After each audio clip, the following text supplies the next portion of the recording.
What? Hold up. That's just a little flaw. And it's back. Hello, friends. Hello, hello. Can you hear me?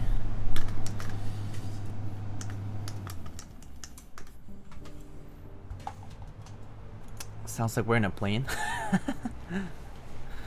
Hello, friends. Hello. How's everyone doing today? Pun X248, Pirolito, One Drunk Man, Boss Monkey, Raz, Epsilon, Def Reach, hello, hello, Mart, Chubies, Sulji, Pengu, hello. I'm so sorry it's so late. I know that. I know I'm doing my streams really late lately, but you know, it is what it is. F13, yay or nay? You mean whether the exclusive E8.5 has F13 or not? It does. I need the late streams for my overnight shift. Oh, you work overnights? I didn't know that. Well, good. Whoever was asking for CAD Jam, I think we have it now. Maybe not. Try CAD Jam. I don't know. Not yet? Maybe not yet. I just added it on Better TTV. So... oh, looks like it's working. Cool. Wait, it's not... oh, you're not first? Unfortunate. I'm so sorry. Yeah, so how's everybody doing tonight? Let me see.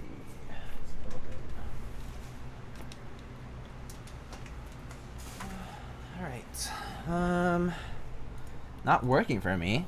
It's showing on the chat here, but is it not showing on the regular chat?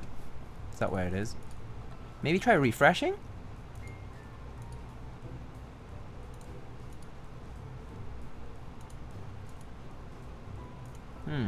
Yeah, I don't know.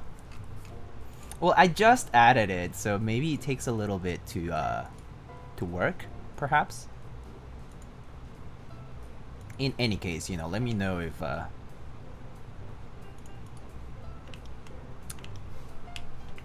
you have any other suggestions.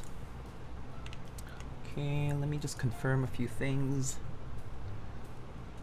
Yeah, it probably takes a bit though.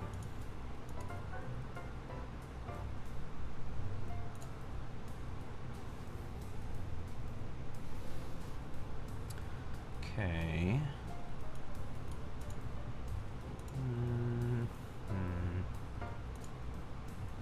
Okay.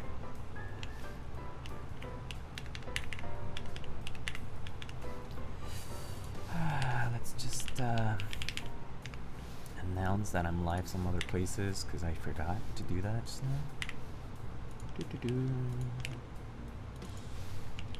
Exclusive.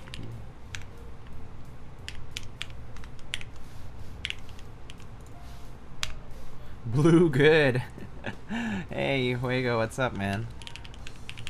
How you doing tonight? Hey HPKB. Thank you so much for the 4 months and the tier 1 sub. Thank you. Welcome back. Solji, thank you for the hand compliment. I'm not sure. I don't think I have nice hands, but if you think so, then cool.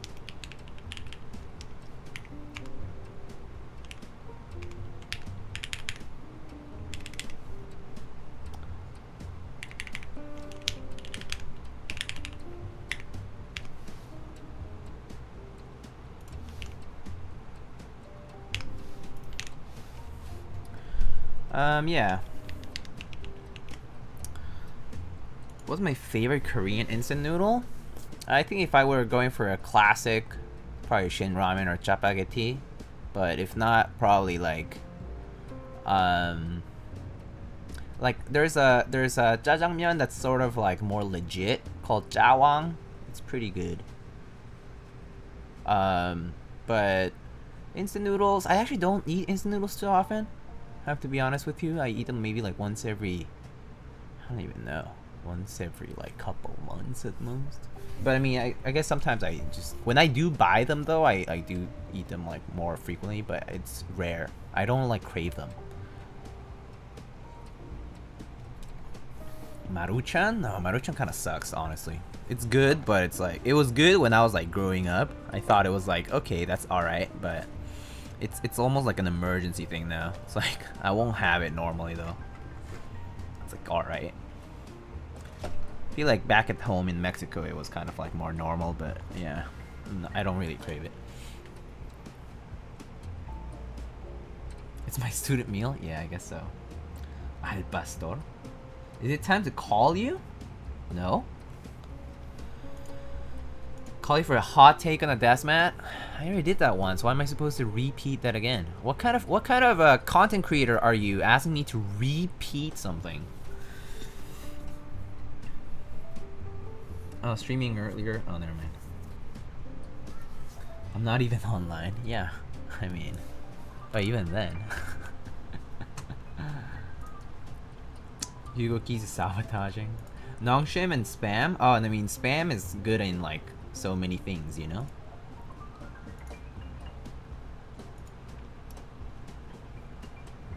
So see, catch-up shows up right here in my, over here, see? But yeah, I don't see it otherwise.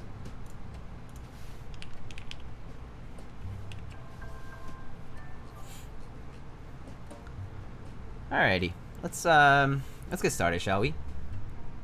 So, today we have an exclusive E8.5 build to do. So,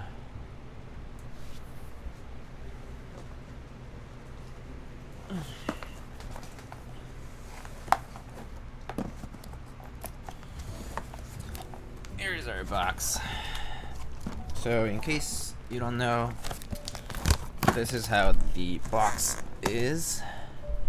Hey, Poner, hello, what's up? So exclusive for enthusiasts. Is this in Comic Sans? That's a bad choice. But anyway, and well, I was asked to do the switches this time. So I was asked to make some Holy Pandas. So I did these Holy Pandas, you know, typical 67 gram, lubed with 3204, and what else?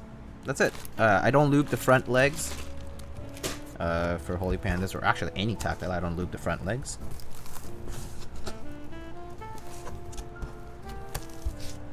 And here we have it. Oh, it's upside down. Let's try that.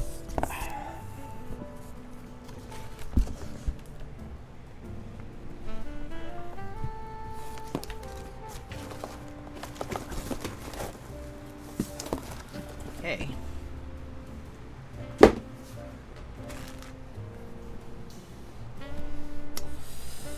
So here it is.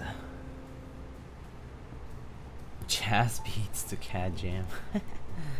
Cat jam to jazz beats, rather.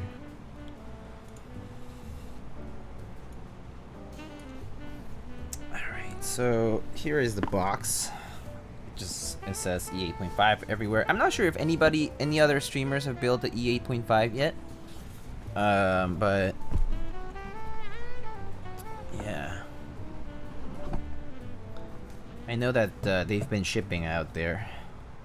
So it just has a piece of foam here on top of everything. Then there are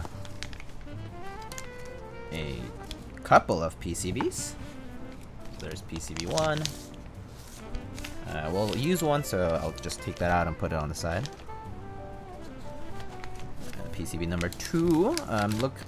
Looks like this time we have a USB-C port, so that's cool. USB-C port, no underglow. Yeah.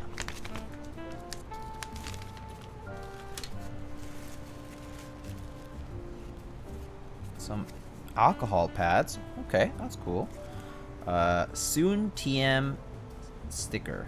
Why 2 PCBs? Because they must have purchased 2.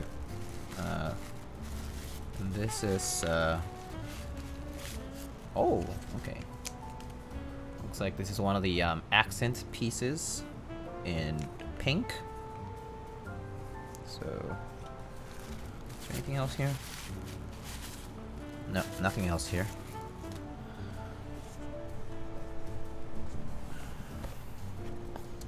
And there we go.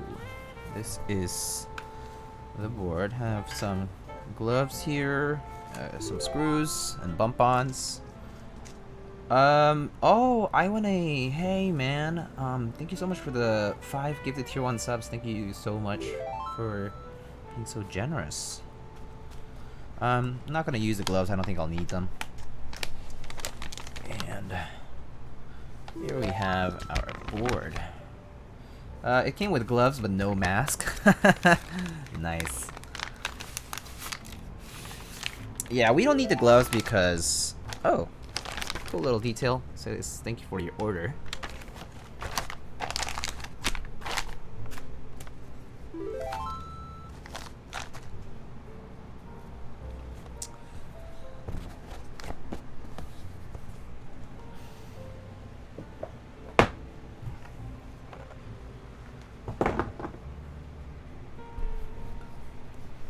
So here we have it. An E8 E8.5 keyboard. So as you can see, it has a blue accent, or I think they call it Wathet blue accent already on. It has this cool grill looking thing, I think for lights. Is it for lighting? Yeah, it's for the RGB lights. So indeed, and then that's a brass plate. This is the bottom. So an exclusive logo. It looks just engraved. It's like there's a bit, you know, you can feel the texture to it. Is this Glorious Pandas? No, it's not Glorious Pandas. And then a brass weight. Looks like it looks like a coated brass weight. It says exclusive 8.5, and it just covers the back, just on that face. It's completely flat is what I'm noticing, which is really cool. The fact that it's like so nice and flush. So it's unlike our JV2 over here. You actually don't have to undo this weight piece in order to access any screws. So you can just open the case directly. And we shall open the case directly right now. Let's see.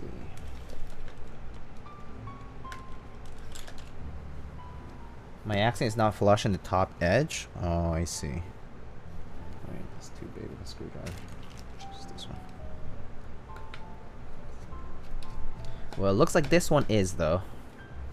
So I suppose there's a bit of variance there. I mean, like, is it perfectly flush? It's pretty much flush. I mean, I feel like small variations are pretty minor. I mean, I wouldn't care personally.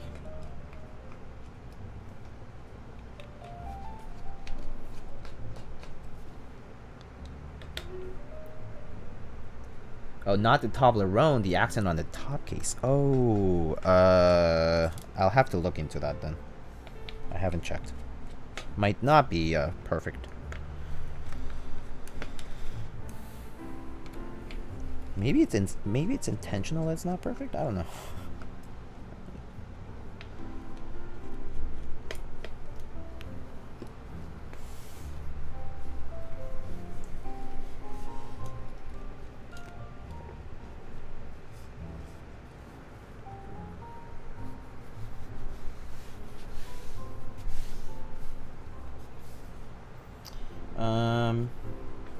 Yeah, it's pretty much flush on this one. I mean, maybe a little bit, not like I feel like an edge here, but it's pretty minor. I wouldn't mind it personally. I mean, it's not like I touch the top right corner of the board often. Alright. Hello, Lightning. Rip. Oh, Jaguar. Yeah. R.I.P. Okay, so this is the bottom piece. Pretty simple. Has this like Toblerone looking weight here attached by these screws. And I don't know what those holes are here. What are these holes? Maybe these are anodizing hook holes? I don't know. Maybe. Oh, wait. Huh? I don't know. There's these little holes here. I actually don't know what these little holes are for. But I assume it might have to do something with manufacturing because it's very clean. This E8 is actually impeccable. There's no little black specks or dots or little weird things, blemishes. So, yeah. Why do you like such light switches? Because they're nice to type on. Because I don't need heavy switches to type the same. Like, I type with an equal amount of efficiency even with lighter switches. That's why. Drink up? Okay. Cheers.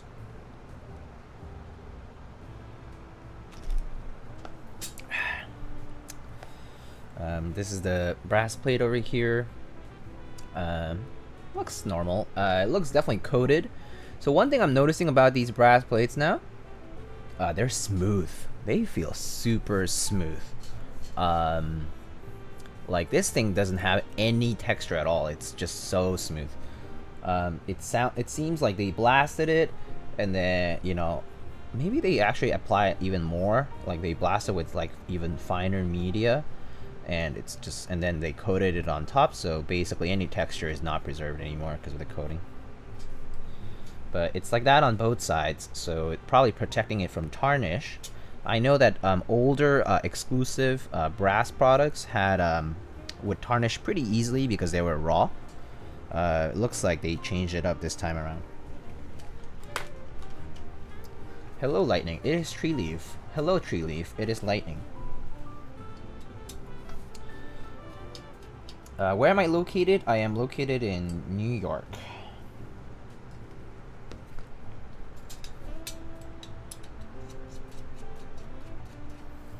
I'm in the United States. Soon TM? Soon TM what? Soon TM what? Oh, this? Those die subs are so nice. Yeah, those are my that's my crown jewel of my collection. Got lucky, was there at the right place at the right time, and got them for I think a price that is fair for them. But yeah, it was not like a vintage find. It was actually like I just got them from somebody at the right time at the The build isn't done yet? My stream is lagging very hard. Is it me or you? My stream seems fine on my end, so I missed what kind of coating you said that was on the brass. PVD? I don't know. Some protective coating. Some protective clear coat, though.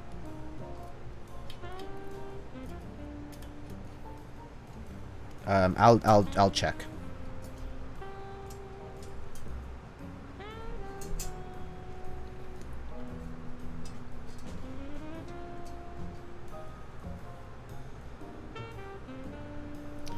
Okay, so just gonna put this down.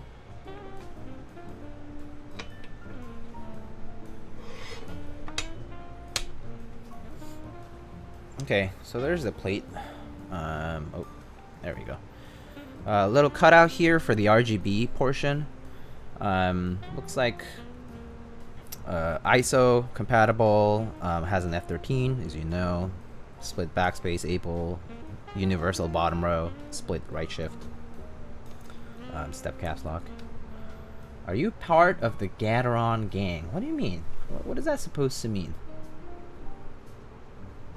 But brass is clear coated. I'm not sure what the clear coating process is like for exclusive, but this is easily by far one of the smoothest coatings I've felt. It kind of feels like almost like E-white, like kind of like the electrophoresis coating. It's so smooth. It just has like that very smooth texture. There's no like matte like textureness to it. It looks matte, but to the touch, it's very smooth.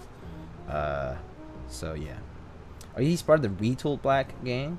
I like cherry switches. I like cherry switches a lot. Yeah. I guess I'm used to cherry switches. So yeah. The tribunal of cherry. You guys are funny. Anyway. So we have our case and our... so I'll just show you. This is the case again. How you doing? Hey, Tempest, what's up? Have I ever used 207 G2? No, it seems too heavy for me. I would be averse to using it. Oh, that is neat. Okay, so that's cool. You would think these are just little holes, but it actually has... Okay, there you go. You can see it from the reflection, but it has a nice little insert already kind of embedded in there. Actually, I can't even remove it. Maybe I could remove it if I pushed it out from the other side, but I'm not even gonna try. It looks nice in place there. But there's the diffuser kind of thing for the RGB, so that's kind of neat. Other than that, the machining and the quality of this metallic rectangle, as Treeleaf says, is quite impeccable. I see like no flaws.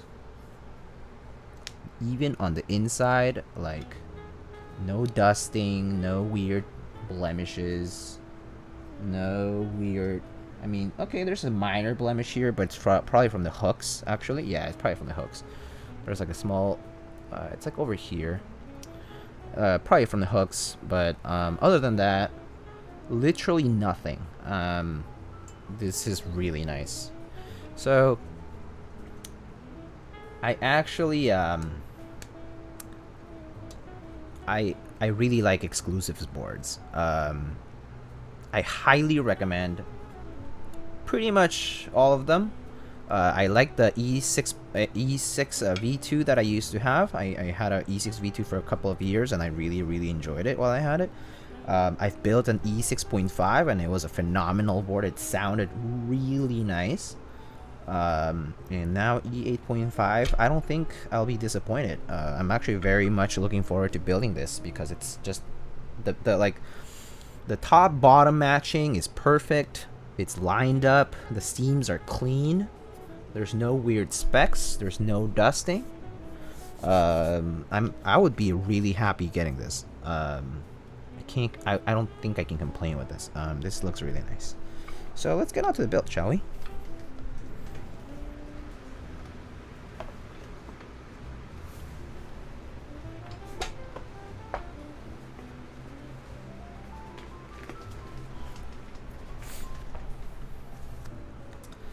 Personally, I didn't like the E6.5 badge font, but this looks super clean.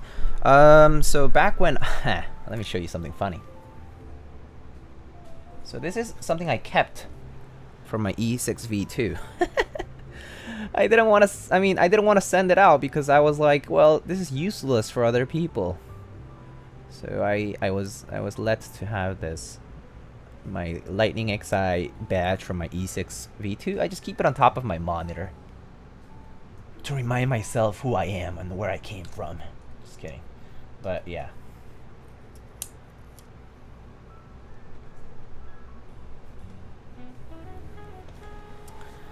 But that's because I chose the font. That's just, I think that's just Arial, actually. The most readable font, right? I just chose Arial because it was just easy to read, easy to work with, and exclusive was like, okay, sure, why not? I mean, it's just Laser Edge, right? So I just asked him, hey, could you please do a different font? Because I really don't like your Comic Sans or whatever it is. And he was like, yeah, sure, okay. So that's the thing. It was very flexible with that.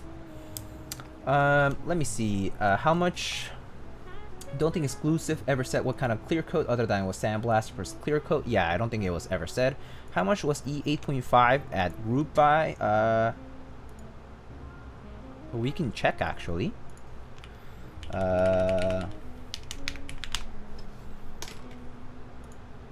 Exclusive E8.5. Let's go here and see.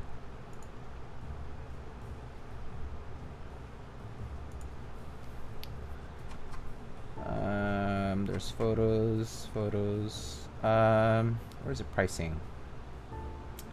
It estimated price starts at $365, and then you can add like PCB for $48, plate upgrades, accent upgrades, and extra accents, basically extra weights and extra accents essentially, and then a bunch of colors. There was polycarb, there was a FE, which was I think it was brass or something, and then aluminum edition, and there's like a bunch of colors. But basically, yeah, that's kind of neat. This was like the timeline it had. It was a Founders Edition, Polycarb, and then the Aluminum Edition. But yeah, $365 for a TKL plus shipping. So like all in all, I would say $450 to $500 after extras, like after all your little accessories and stuff, and shipping and PayPal fees and all that. So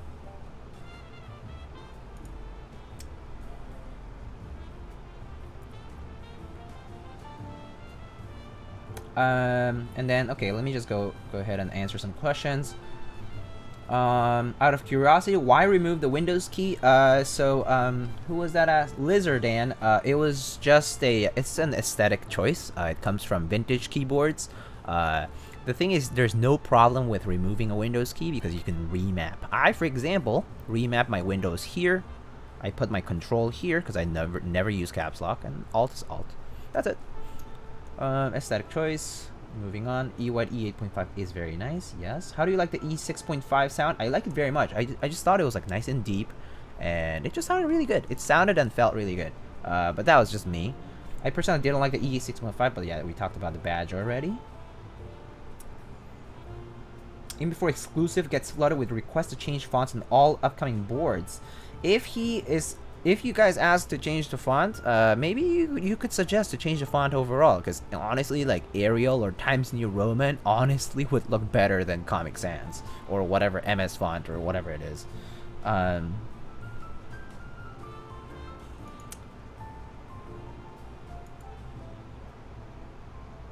That screen saying good evening and what's your main focus looked sick. Oh yeah, it's called Momentum. It's an extension on Chrome. Is there a keycaps set where the font is 8-bit like in Nintendo NES? There might be like in different profiles, but not cherry profile. I think you might want to look for, is it DSA set or XDA set? There's a like 8-bit font key set. Pudsy, you have an E question. Do you know any cool uses for germanium transistors? I don't know. Just look it up. Google it, man. I don't know. I'm not sure. Transistors, I mean, powering stuff up. I mean, like amplifying stuff. You know. But do I know what for? I mean, no. You could. I mean, you'll have to figure that out probably. What switch would you use to recommend if you're going to spring stop? What's spring stop? Oh, spring swap. I personally prefer. Oh, MX clears with a spring swap are pretty nice. I like 62 gram MX clears. I like 62 gram MX browns. I like 62 grams MX blacks. I like 60 to 65 generally. 55 is okay too. But spring swap, I like pretty much anywhere between 55 and 65. And what kind of switch? I like MX blacks. I like, as long as it's a linear. If it's smooth, it's good. Tactile, I like MX clears and MX browns because they have a soft tactility that I enjoy very much. I actually don't really like it. I do have a whole batch of holy pandas and stuff, but I actually don't use them much. Guess I'm just gonna stick to fuzz pedals again? Yeah. Kinsupi, hello, hola. Just built a salamander. I think it's too heavy that it's resonating through my cheap IKEA table. Maybe put some desk mats on. Be like me. Maybe you need 5 desk mats. Time to stack up on the desk mats.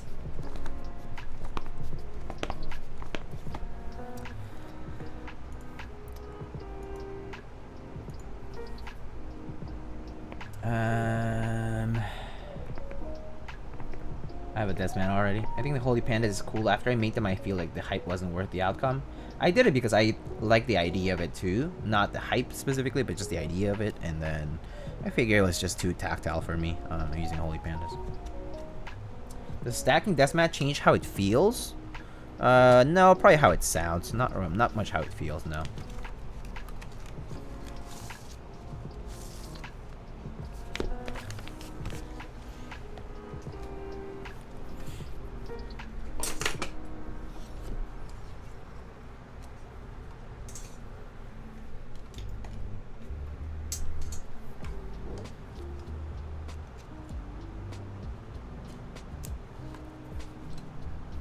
Hello, Maker Jake.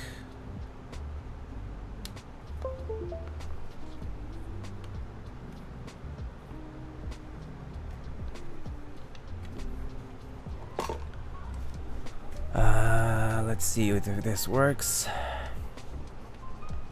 There's a reason people stack mats. Should I tell you my actual reason for stacking mats? Because I take photos on top of them and I'm too lazy to take them off afterwards. So I just kept stacking them until I realized I just had about 4 or 5. And then later when I switched them out, they're already here. So it's actually pretty easy to switch them out. Don't forget to update the firmware with the non-public firmware. What non-public firmware? Isn't it VIA compatible?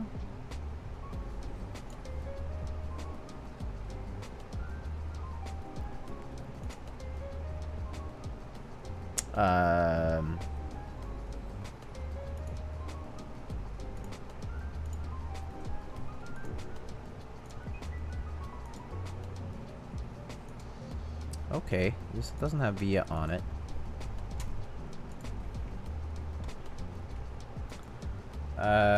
Do you have a dedicated desk mat cabinet? It's called my closet. What would you say is the best switch housing? Anything that's smooth is fine.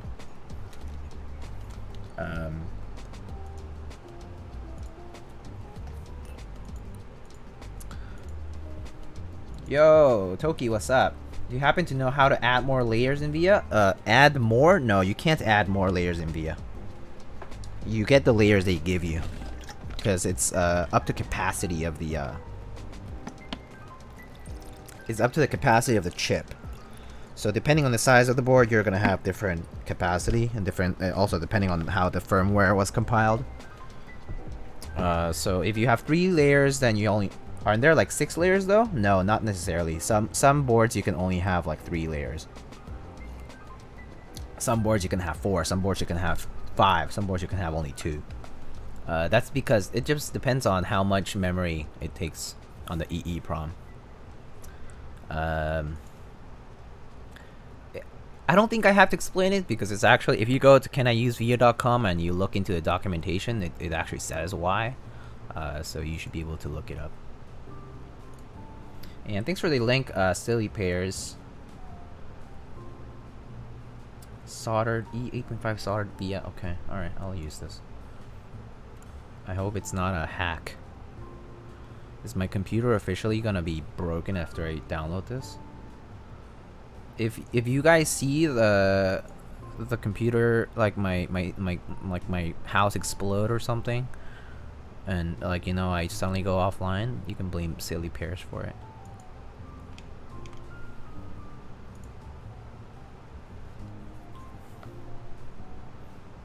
No hacks, I'm a good citizen.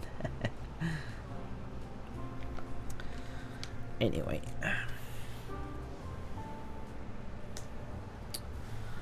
Okay, so actually, wait, before VIA, let's QMK.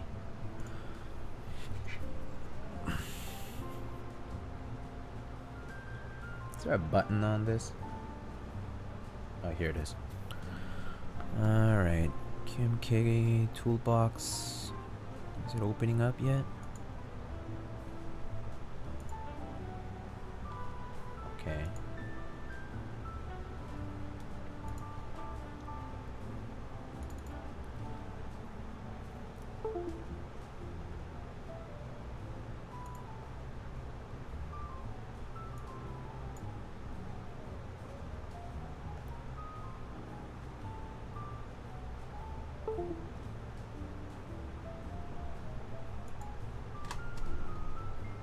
Okay.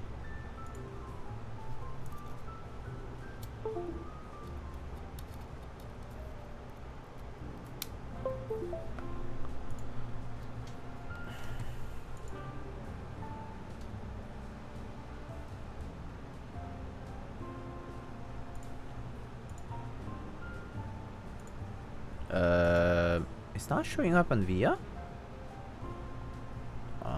Let me actually just unplug this and see what's up. It's not showing up. Why is that? Is my VIA version outdated maybe? Maybe I'll actually check if there's a new VIA. Yeah, I'm gonna check that. Maybe there is a new client as of the past few weeks.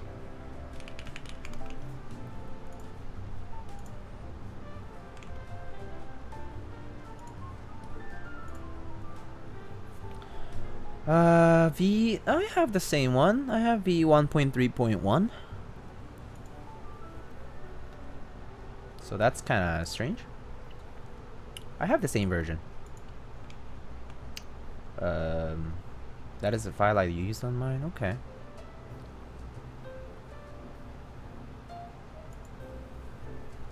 Anyone knows where I can find a TKL board? Yeah, I guess if they're out of if they're out of stock, then it's kind of hard. Dude, I've been watching Sukumen YouTube videos this past week, and I thought of our failed hangout from earlier this year. Yeah, man, that was sad. I do want some Sukumen though. Ah, that would be wonderful. I love Sukumen.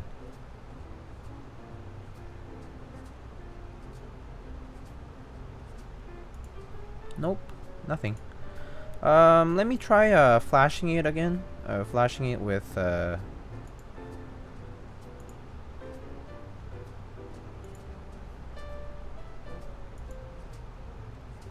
Sukumen is fire. Dip and slurps, yeah.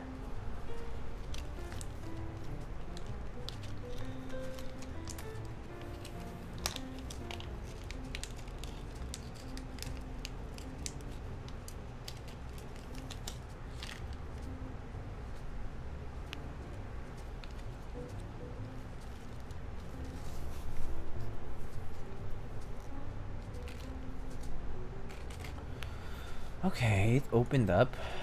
Let me check. Let me check if there's. So, is the firmware on the VIA website not the same?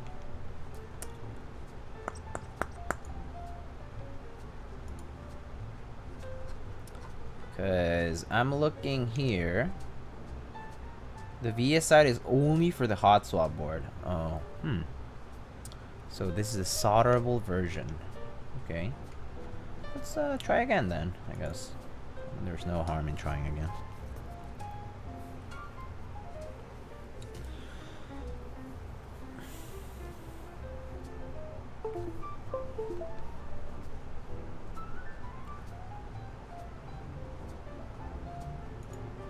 They're gonna show up yet? Okay, here it is. DVR, DFU device connected, ATM32. U4 flash.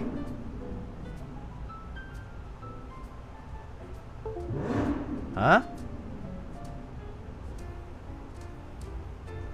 What? I have what issue? It's coming in as DFU? What do you mean? It is always DFU. It's an ATmega 32 U4. Well, it lit up this time. Sounds like a good sign to me.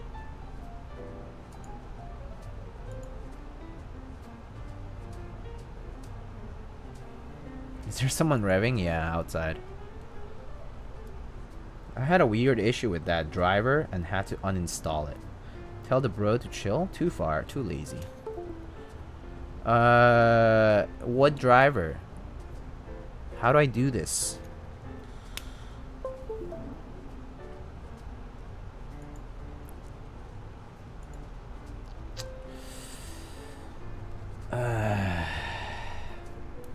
Is there a dip switch? No, there's no dip switch on this, my friend.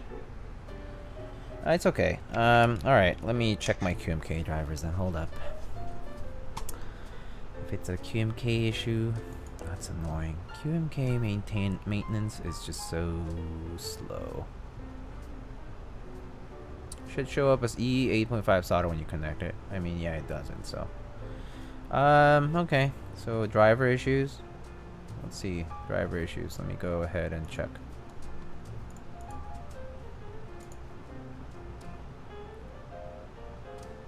Is that a CRP keycap set? This is the OG cherry set.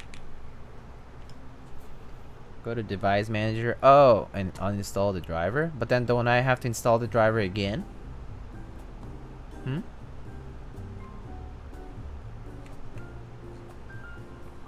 Hold up. I should have a reference for this crap.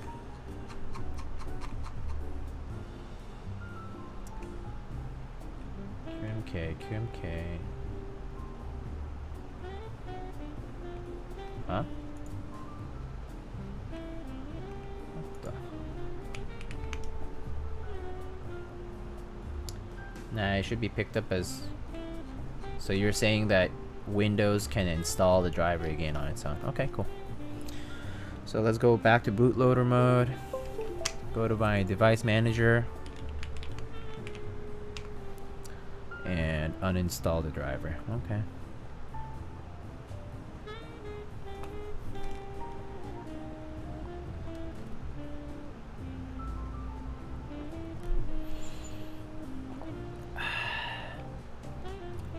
What switches do you have to the keyboard above? Do exclamation keyboard for those details. See ML USB devices. Uninstall ATM32U4 DFU.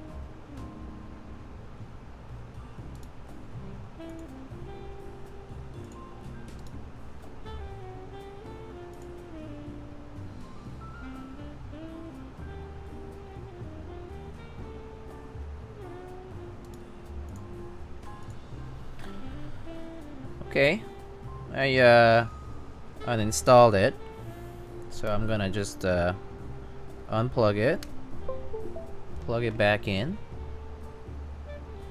and then I guess I just have to reflash it. So let's do that. Your opinion on switch stickers versus switch films? Definitely switch films. Switch stickers are stupid. Stupidly hard to put on.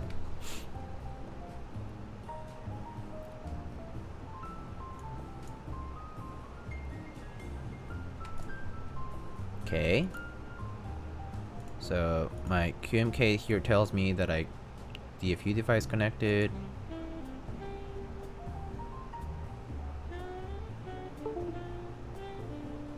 Okay, reflashed it.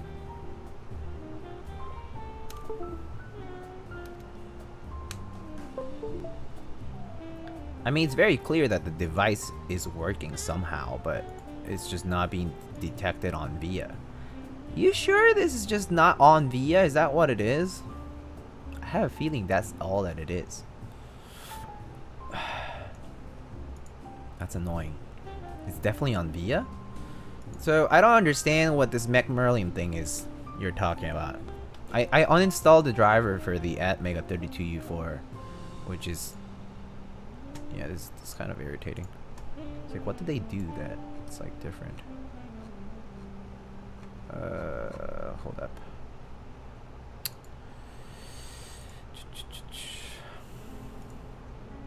Okay. Let's try it. Let's try looking at this.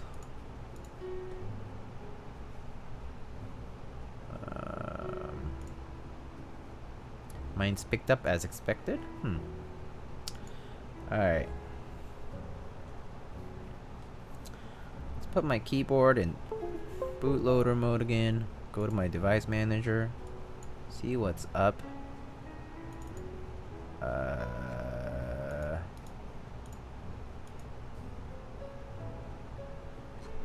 Okay. And then maybe I just need to go to my QMK driver installer. Oh man, that's old. Okay.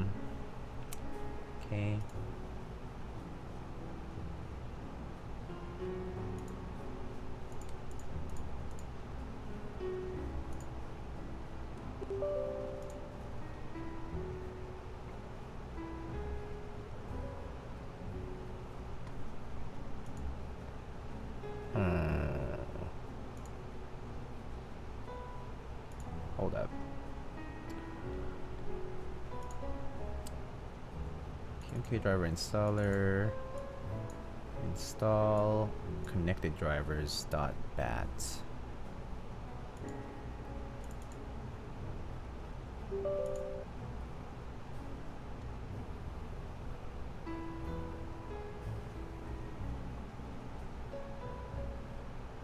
Okay, just waiting for something to install. Unplug it.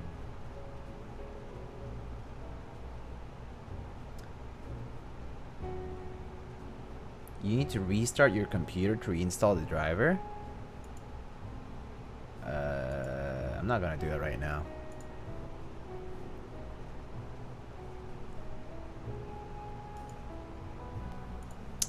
So cool. I'm just installing my reinstalling my drivers, so it's fine.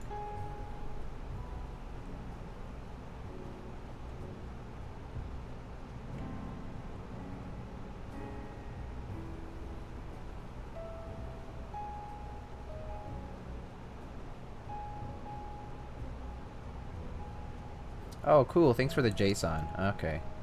JSON can help. The JSON file, I mean, if that's the thing that's on the... Maybe. We'll see.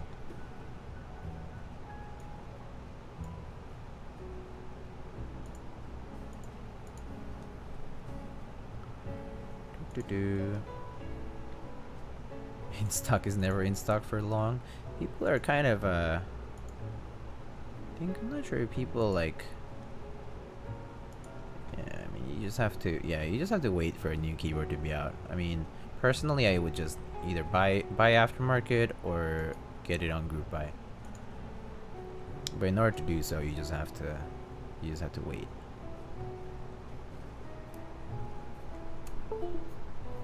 I wonder why they just don't make a ton, because it's not possible. It's just impossible to do it. Like, there's no... People don't pay. Like, they just don't have the logistics to invest multi-millions to do it. Like that. It's just a fact.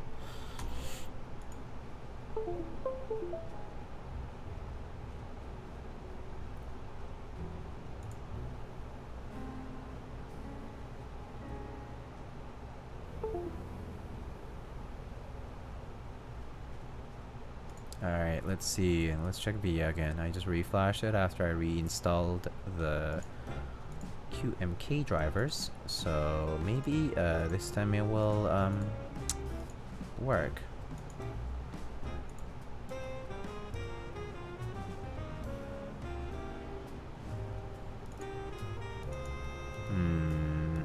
Let me try plugging this into a different port. Maybe that? I don't know.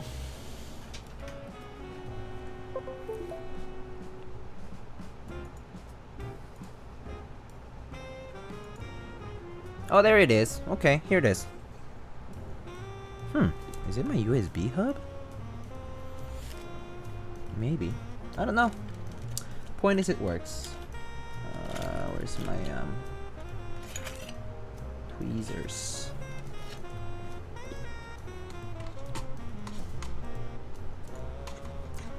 Okay.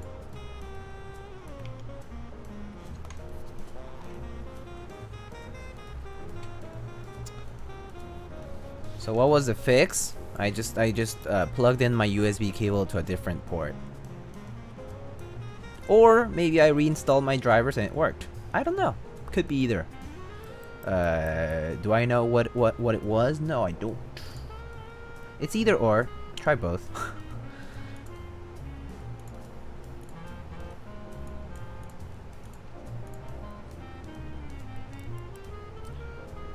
Okay, let's remap this the way I like it.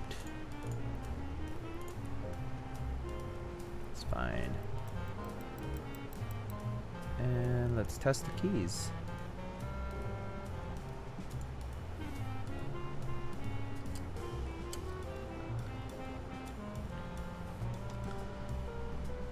This is what we call a pro game move.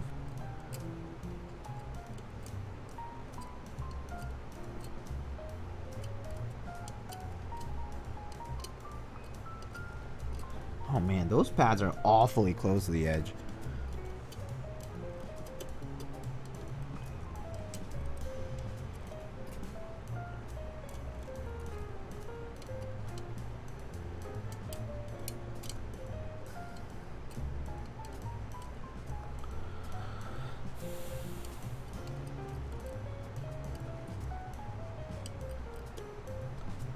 Sorry, I'm like trying to catch up with chat.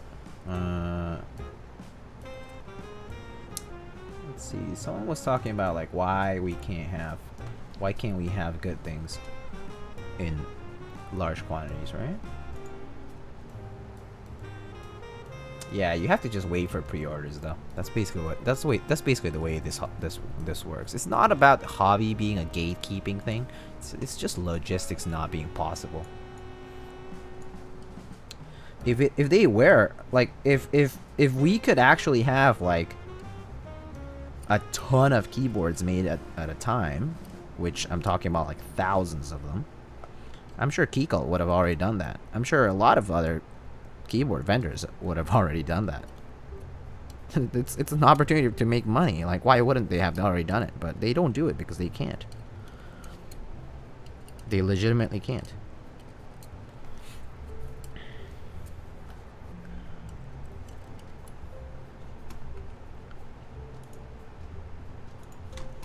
Yeah, it's really a scaling problem. Supply and demand, yes, but it really is a scaling problem. Just my opinion.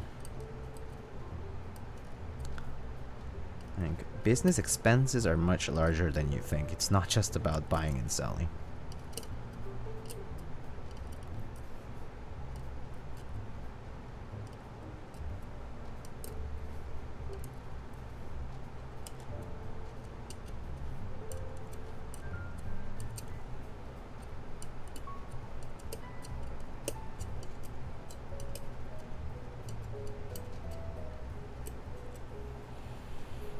Inventory costs would likely make keyboards twice as much as they are now. Yeah, I agree. And then obviously the supply and demand problem now starts coming in when like you have leftovers. So like keeping things in stock or like keeping things like stored, like storage space, that shit's super costly.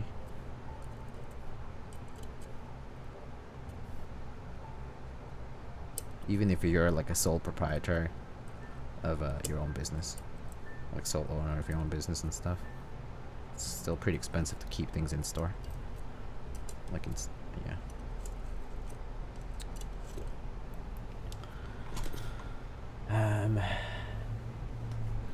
yeah, you can always make your current keyboard better is one thing that I think people can probably like work around with when they don't have access to other boards, is that there is a way to like modify the keyboard you currently have. I mean, like back in the day, people would desolder their switches off their Philco and they would lube the springs, they would lube the switches, they would lube the stabs, and they would rebuild it.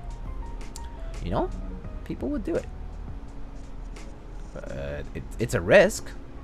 It's a risk to do that. So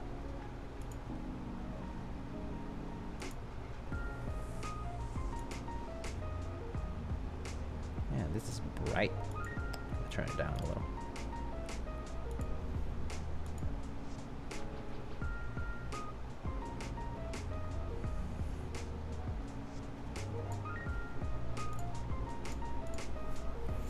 Alright, cool.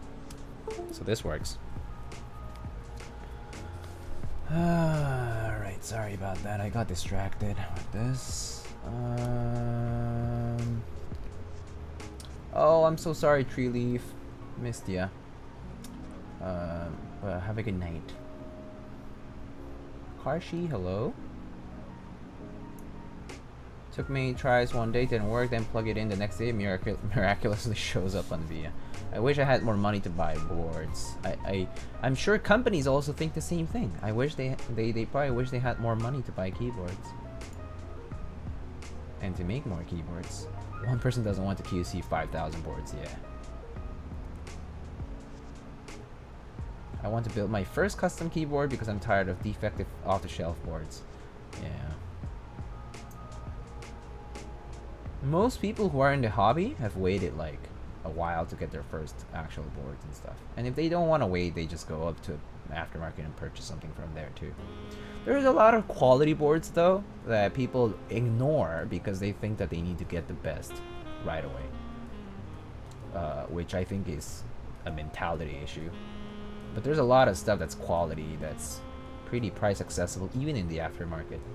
Like duck boards or like TX and like other things. There's like Brutal and like other series too. Oh, speaking of Brutal, yeah. Tomorrow, guys, Brutal 60, 11 a.m. Eastern Time. A stock $215, B stock $200, I believe, on canonkeys.com. Check it out. You can do exclamation sponsors, and you can get a link to the website.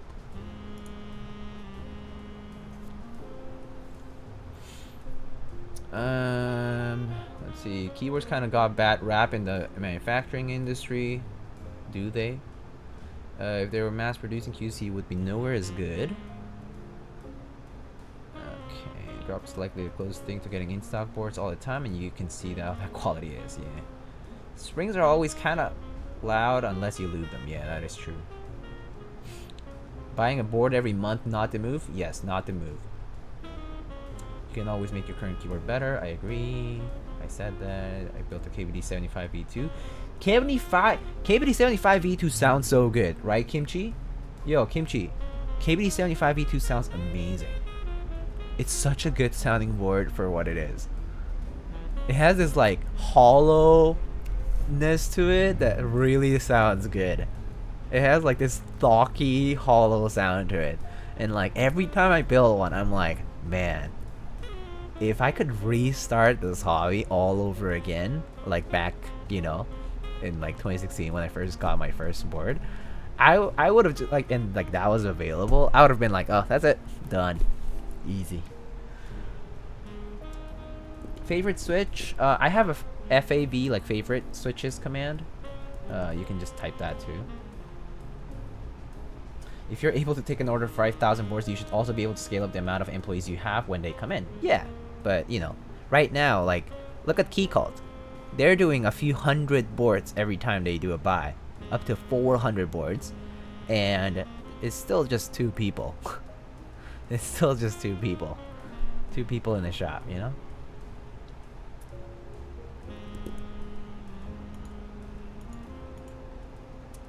I built like 3. I built like 3, and my most recent one has a best spacebar ever out of tray mat. Yeah, I built a couple of there. I have a few videos on KBD 75s. You can see them on my YouTube channel.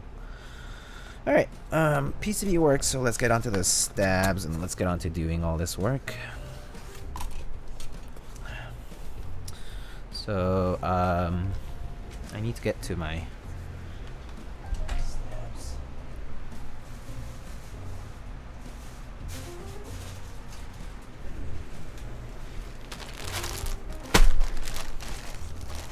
So some cherry stabs today. 1, 2, 3, 4, 5 should be good. And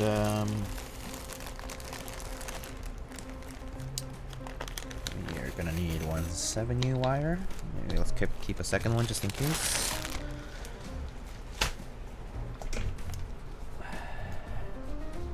Oh, it's favorite switches like that. Sorry. You can do exclamation commands to get more info on all my commands in this for the stream.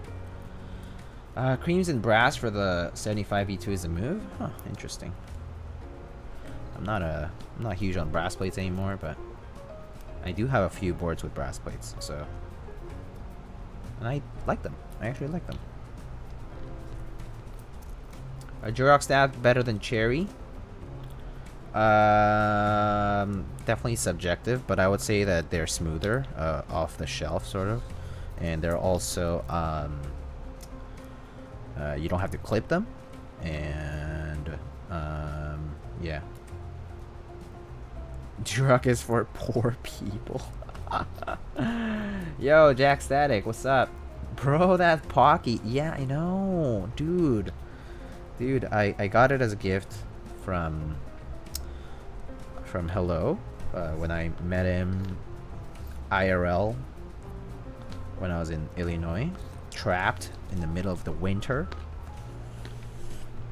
It was a good time. He was such a good host. What's a good non-cherry stab? Just use cherry. Does polycarbonate make the keyboard quieter than brass? Wait, hold up. Than brass keyboards or than brass? Oh, I mean, you mean plates? I mean, I think it varies.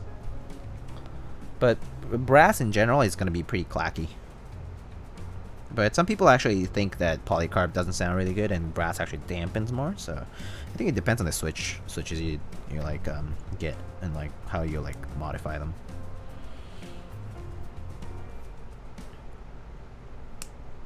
Plate, yeah, I think it depends. Polycarb can sound a bit clacky. But it yeah, some people like lube pretty heavily, and so like that kind of like helps. And because the polycarb plate is kind of soft, like it just doesn't sound that much. But brass plates, they're pretty dense, so they do kind of like take in that reverb and sort of like kill it.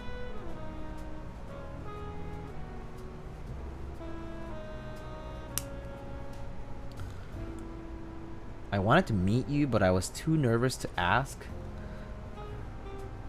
Wait, really? Wait, Jeff, really? Okay, well, like when you knew that I was in Illinois, you should have asked. You totally should have asked. Next time. Yeah, definitely next time.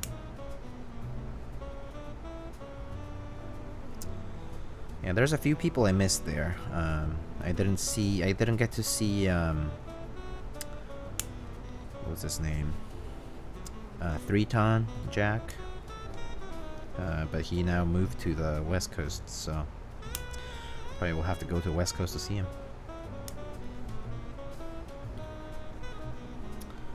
And, what are you saying, Kimchi? Client sent me a hydro to build with, and it's my first time seeing it IRL. Pictures don't do it justice. Oh yeah, hydro is a lovely set. I really like hydro. I mean, hydro was a banger of a set when it first came out. It was super popular. It was like one of those big GMK sets at the beginning. Back when I started, GMK Carbon, GMK Hydro, GMK 9009, but round one, so this was pre-Dixie Mech, and GMK Ski Data were super expensive back then.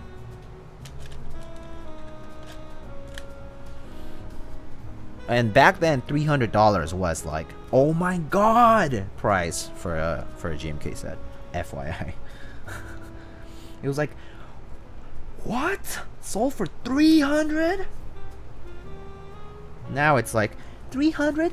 Great price, man. Great price. Good luck with your sales. Retail? No, not retail. Retail was just like 150, 180 or whatever. It's kind of ridiculous how prices are now, though. Yeah, he also still has sealed original Hyperfuse. I had all versions of Hyperfuse at one point. I sold the R1, but I still have R2. I like that more. I like the R2 more though. The first run is kind of eh. I actually don't like it as much. The purple is like too light.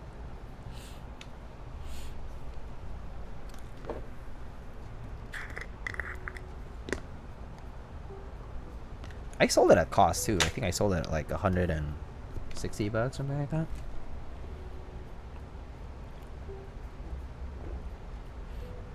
I'm surprised he still has it.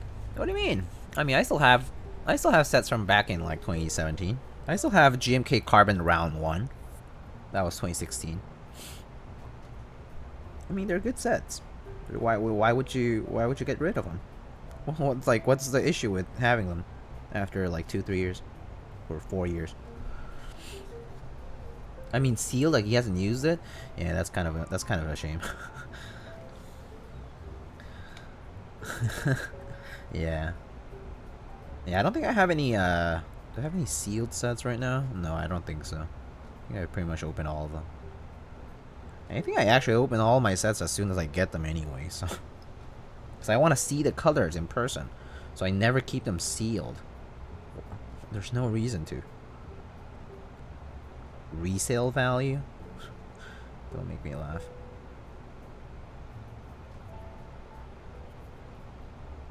I worry about packaging mess ups.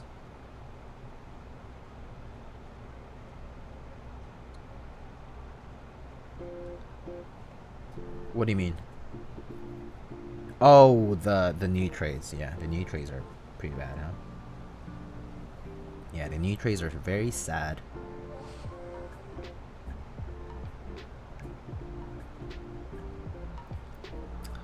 My Olivia ++ were space bars were warped. I assume I just deal with it. Yeah, for now. If they indeed are warped and when you mount them they don't work. Have you tried mounting them? Like, do they still like do they malfunction when mounted? Because from how I understand it, there's not much you can do with it if it's, I mean, like, functional. The functional purpose of it is the number one thing you need to worry about. Like, does it still mount and work? But yeah, for now you'll just have to deal with it. I mean, you can, if it really does not work, like straight up, like if it, like it doesn't mount, or like it mounts but it just, like, it's complete crap, and it's like very much visually, no pressing on the side, no nothing, just put it on a flat hard surface, take a picture from a level position of it, and if it clearly looks like there's a gap, you know, like there's, like, it's bent, it should show, and you can report that to the vendor, and I'm sure they could help you out. But it needs to be well justified, I think. Like, I'm just seeing it from both sides. As a customer and as a vendor, I think it makes sense that if the thing doesn't work and it also is, like, very apparent that there's a physical reason for the malfunction, then you should definitely, you can definitely feel more entitled for a replacement.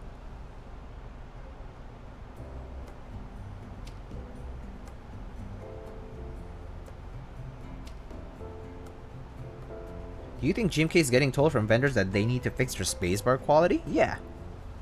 Why wouldn't they? It's in the interest of vendors to get a quality product so that they can keep selling them. There's no reason vendors wouldn't tell GMK.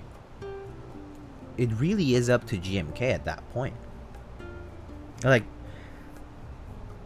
if you haven't read, like, some of the threads that have all this stuff going on, like GMK 909R3 and like Olivia ++ and other threads that have like, you know, people are complaining about it.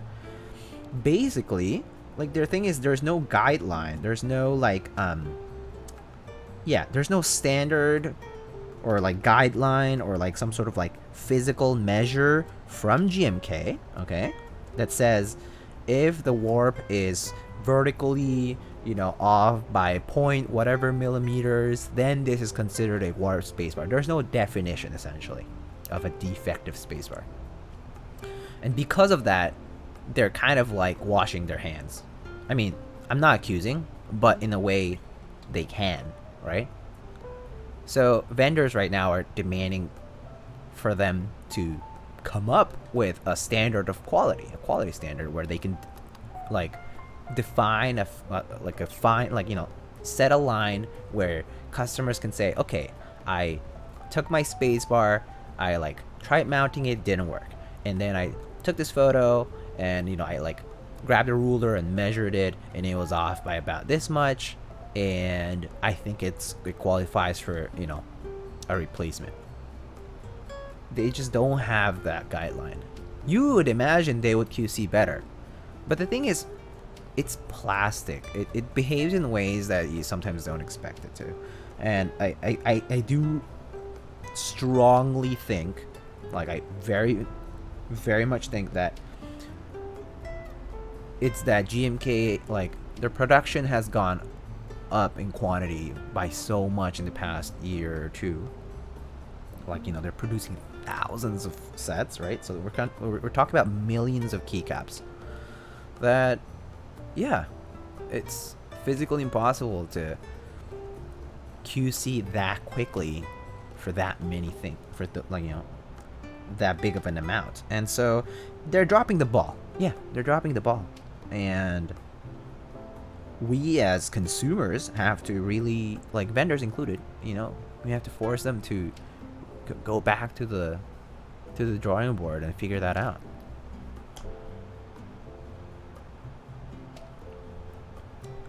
But it's not up to us. We can't do anything else about it other than complain and vote with your wallet. Like, if you don't want to support that, then, you know, you don't get it. But yeah, but the problem is people want their GMK sets. People want these sets. People keep buying anyway. If there was a very clear trend that showed that people won't buy sets anymore because of these issues, then GMK's gonna be like, well, we're doing something wrong and we have to fix it. We're losing business.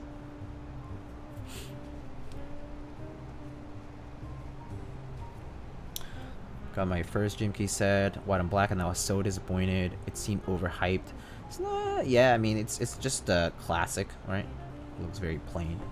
And maybe I'm crazy, but I heard so many great things. I swear there were legending issues and slight warp. CRP and PBT is king. CRP is great for sure. White and black, I heard that the most recent drop stuff was pretty bad. Since the time they got their new trays and stuff. So I could hear you on that. I haven't gotten a set, obviously, that's new. So I haven't seen a set like that yet, but I've definitely heard quite a lot of stories like that. So I could see why you're so disappointed, Quiver.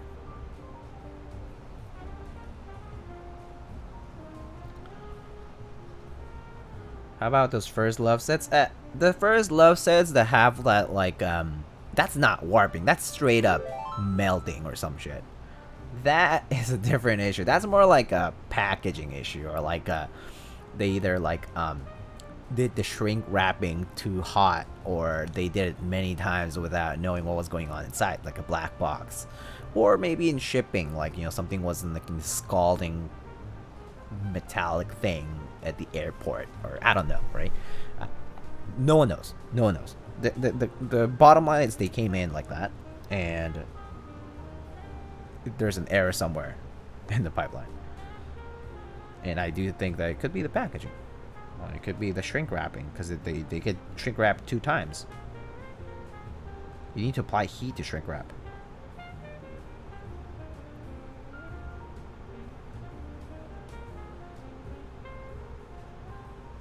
Yeah, I don't think they would put the keycap on the tray and think, oh look, this is a totally normal set.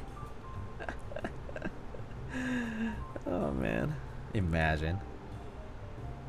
Someone looks at it and it's like, oh yeah, all those, there's about 2 rows that have completely like melted keycaps. Totally normal. Pass.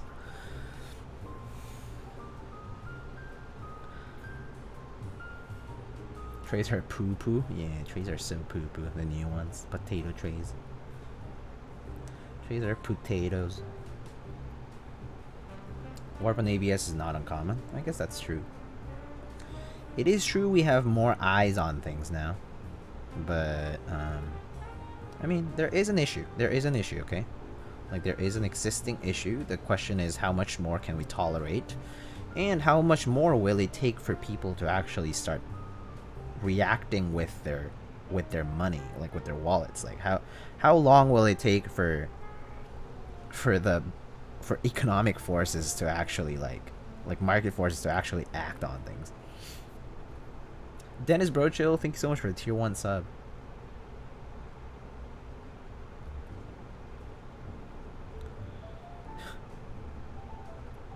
I'm doing my part.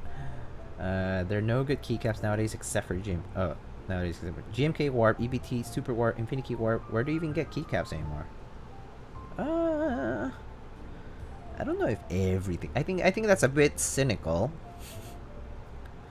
I think EPBT, there's still usability to it. But yeah, you get what you pay for. You can always obviously get older sets, but yeah. I mean, it's true that we are having issues everywhere. We're just in a bad timeline, guys. I mean, of course, you know, we kind of are in a very terrible timeline. 2020 has been a shit of a year.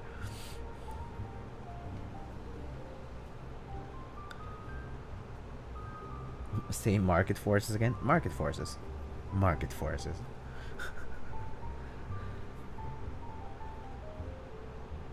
This is fine. Yeah, that's pretty much 2020, eh? This is fine meme. Oh man. Only 3 months to go. Do they not compensate you for a warped keycap? The point is not even compensation at that point, you know, at the point you are. It's like, if you have a warped cap and it's an essential key that you need to like actually put it on a keyboard and for it to work properly, you won't even care about the compensation, because like you have a dysfunctional key set at that point. It's like no one's gonna buy it. You're not gonna be able to use it, and the vendor can't do anything about it until they actually get like full replacements from like either like extras or like GMK. So difficult place to be in. Review for the 2. Thanks for the 200 bits, man. Welcome. How are you doing?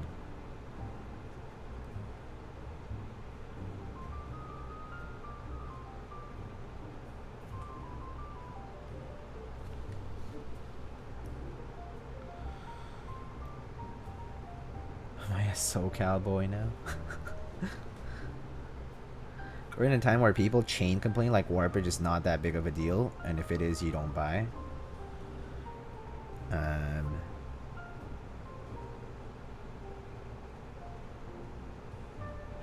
We're in a time where people chain complain. Like Warpage is not that big of a deal, and if it is, you don't buy. Yeah, okay, I agree with that. I do think that we need to vote with our wallets, and also kind of like, I don't know, there's better ways to phrase the issues. There's better ways to prove the issues.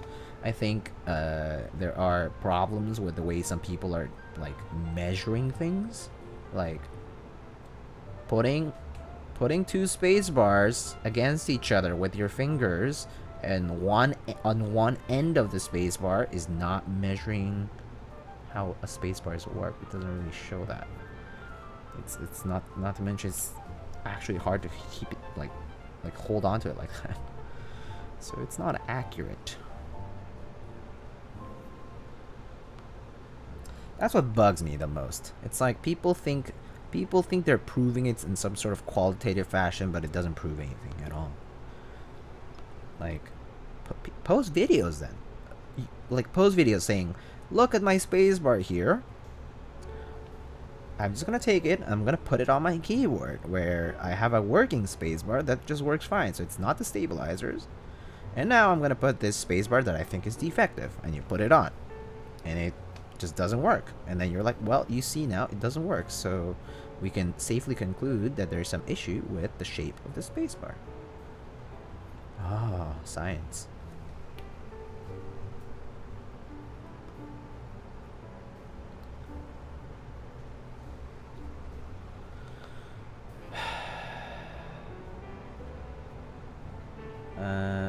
Designers will have to choose non-GMK.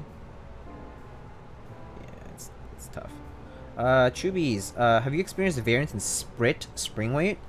I'll be honest, I don't buy enough sprit to tell you whether I've experienced variance, like variance within the same like packet. You mean? Like, are you talking about like getting an 100-piece pack of springs and then like it's like, let's say it's 62 gram, and then putting them in, and then the springs vary in weighting? I do think that spring weight variance is pretty normal. I think spring weights are actually like one of the most inaccurate things I've seen in this hobby. ±1 is nothing. I personally think that normal variance is like ±5 at least. Measuring 1 gram is actually a very hard endeavor. I actually don't think these springs are made to ±1 gram tolerance, even if they state it.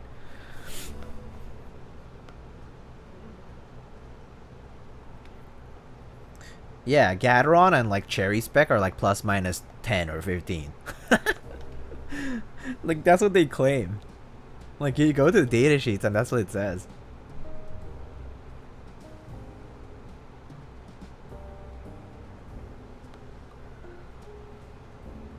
In other words, they just don't really, they kind of eyeball it. They kind of eyeball it based on like number of coils per millimeter or something like that. Like distance between coils. And then they just try to replicate it as best as they can. But the density of the material will vary each time you extrude, or not, is it extrude? But each time you basically like make a spring, like produce a spring from metal. So, because you know it's like thickness, right? So I feel like the spring weighting is gonna vary inherently in that process. Density per millimeter? Yeah, but density of what? Density of what though? Like coil, like number of turns per millimeter or something like that, right? That could be considered density. Density is simply a unit of it's either mass over volume, or like you can consider it number of things per distance. Saying density is a very vague statement.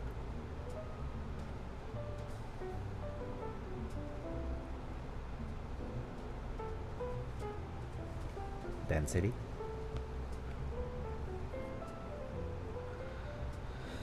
I'm thinking of going to TX full time because they claim ±1. I have to say, I've really enjoyed all my TX springs so far, Chubies. I've gotten TX. I have stocked up on TX springs. You guys want to see my spring bag? It's actually pretty dope. I have so many springs. I just stocked up on them because I was like, hey, I got a few packs of these and they're pretty nice. I think I'm just gonna use these forever. So I got a bunch.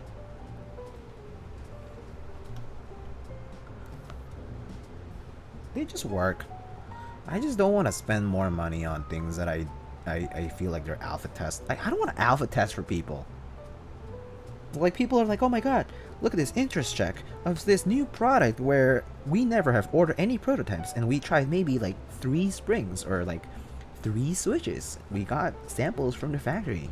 Wow, they feel great. And then of course you get a batch of 100, you're gonna get more error than anything else, right? I'm just like, nope, I'm not gonna alpha test your product for you. How about you get your 100 switches first and tell me how they feel, or springs, or whatever.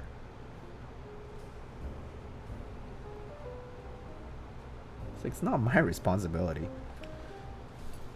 as a consumer.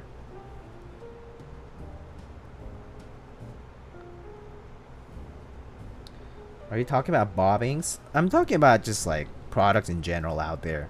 I think there's a lot of like products that come into market and they basically have like no proof of like there's no proof of concept basically. So it's hard to feel like it's hard to feel compelled to buy something. It interests me, but ultimately it leads, like, I think more carefully about it, and then I'm like, wait a second. There's basically no proof Like, there's no way for me to know whether this is actually going to work the same way that they state it's going to be. And like, am I responsible? Like, am I being a responsible consumer if I just believe like whatever the seller is trying to say? Like, of course they're trying to make me buy a product because they make money from it. Should I buy it is the question.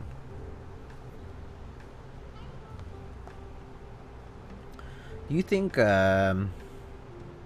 Novelties intended to charge more for silks than dry switches? No, they did not.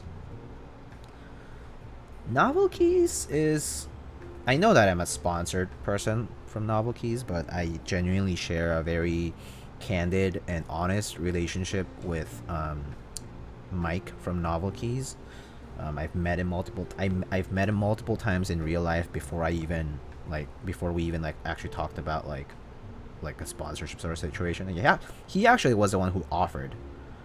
He was like, hey, I know that you do this like for fun, and I think you have a lot of knowledge, whatever, and like I think it would be great if I like, you know, if every now and then like I could send you stuff for you to try and show people, you know, all that stuff. And you know, that's how it formed. But like, I really think there's such a like, they're really honest people, and they really want stuff that people are gonna like, and like that works, that, you know, like they just have such a good image for the brand. Just because Mike, like MG Sickler Mike, and the people who work with him just are so nice. They're so nice in real life. They're really nice in like customer support. I know that some people, of course, there was that guy who bought an NK65 and posted some video or whatever. But in general, like, I haven't seen them really like fail in customer service in a reasonable way. So I can't say anything bad about them. There just really isn't much bad to say about them. And even if they maybe had thought, oh, you know, silk switches have 2.5 grade 0, which costs us more ultimately to make happen, to produce, maybe they're just not charging that much more because they want people to have products that are accessible, and in the long run, for them losing a few pennies, you know, losing a few pennies for, you know, a couple 100,000 switches is nothing compared to like the repeat customership that you get, right? The fans that you get, like, you know, in the long run, it's gonna, like, customer loyalty is huge, right? That's the stuff that will make your business very successful. And I think understanding that is like super important for any like entrepreneur. And I think Novelties does that really well. Like, they know how important it is to keep people happy and to make things like reasonable and accessible. And they try like pretty out, like kind of like out there things too, like the Boba Fett set or the Star Wars set. That was their own initiative, and they like reached out to like Disney and stuff. And they did it on their own. It was a huge risk they took. I remember when they first brought out a prototype at one of the meetups that I went to, and he was like, "What do you think about it?" And I was like, you know, Mike, like, I'm not huge on this. Like, I don't think I would buy this, but I'm sure there's a subset of people who would. And they just did it, you know. They took the risk and did it. And there's people out there who indeed really like it.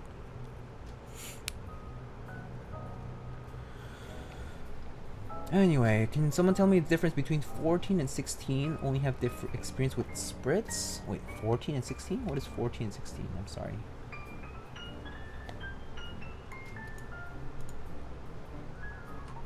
Sorry, okay, let me check chat. Hey, Saturn OG, hello.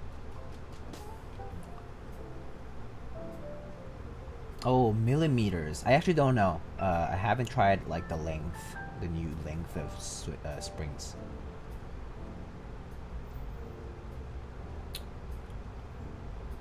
Okay, I got really into this Novelties chat. I'm so sorry.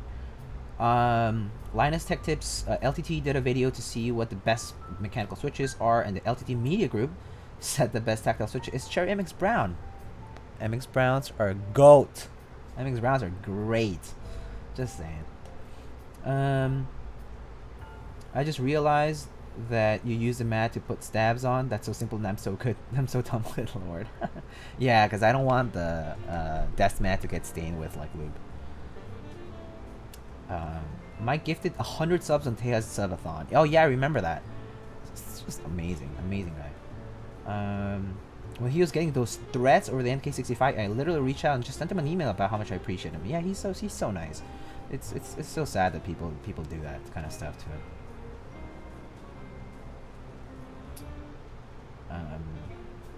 Well, at this point, they're like a whole team of people, but yeah. I don't get why people are mad when they don't get what they want. It's mechanical keyboard space, nothing is unlimited. Yeah, indeed.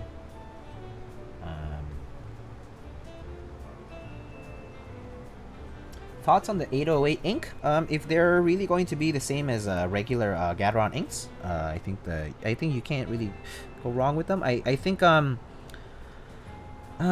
chat can confirm with me. But I've heard that like a batch of inks has been like no good recently or something like that. I mean, I don't think the 808 inks would end up that way. I feel like Dixie Mech, if anything, would be careful to avoid that kind of issue. But the 808 inks, I mean, if you like the colorway, I can't see them really being bad just because Gateron inks have been proven to be pretty good. 2 words, mecha bags. Gotta say, I'm not huge into the whole letters out on the outer part. It's just too loud for me. As much of a, never mind. I should. Yeah, I'm not huge into lettering outside.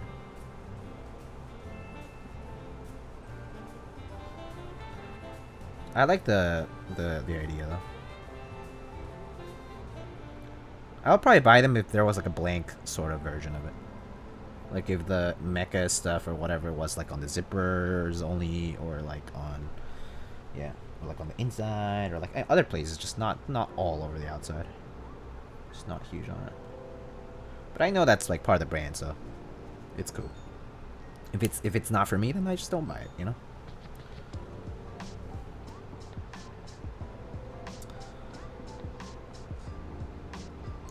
I feel the same. Yeah, Dr. Who.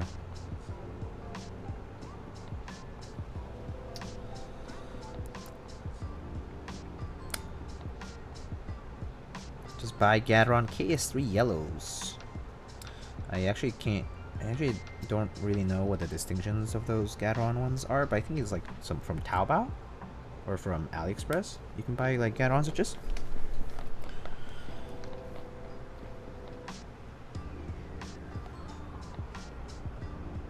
Kimchi, you're so excited today.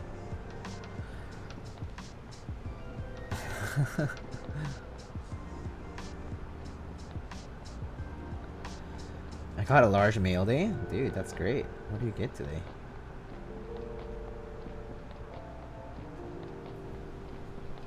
So it's like Christmas? Dude. Tell us what you got.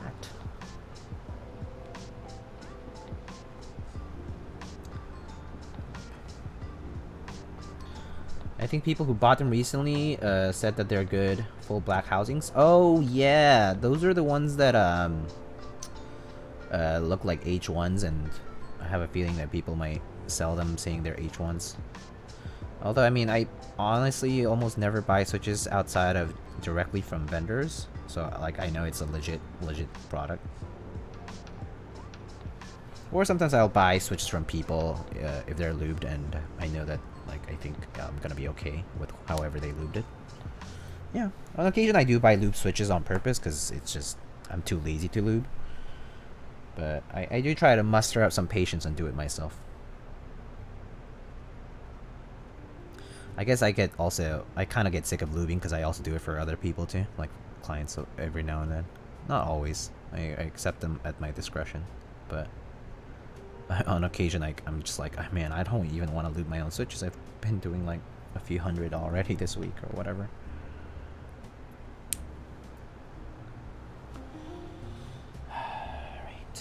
TX bags, more back spring switches, Palm and FR4 place, Tempest keycap puller, GMK Froyo and Key 65. Jesus Christ. My. My springs have been at USPS in Chicago since 9.5. Yeah, that's Chicago for you. Chicago is always pretty slow, in my experience. Like the distribution centers there are really slow at moving things around. But what can you say? It's the Midwest. So I'm sorry. I don't mean to say anything too bad, but.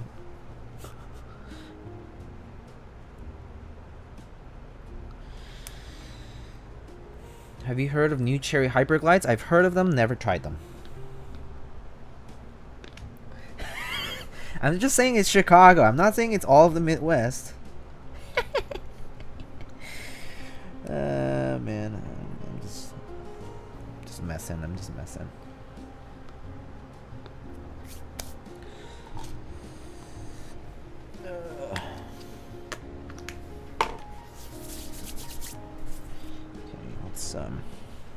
Need to check the how straight this thing is.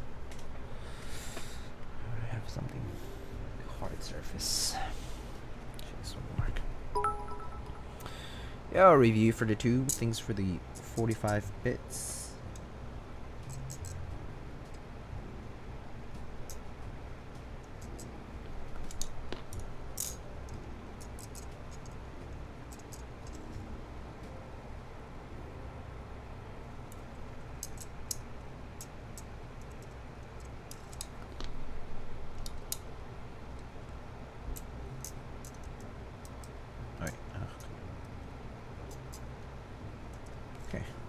Seems fine. Alrighty.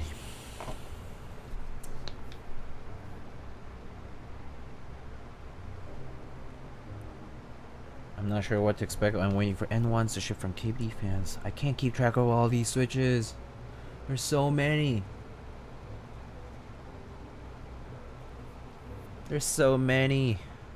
But yeah, I do agree that if you're risking something to buy like smooth linears, all the JWKs have been pretty good for me so far. So I've gotten a bunch of them.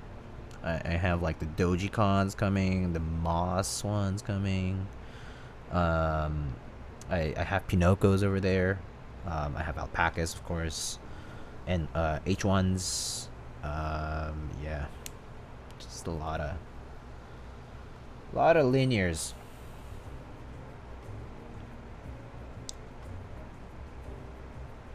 A lot of switches, rather. And they're, you know, good enough.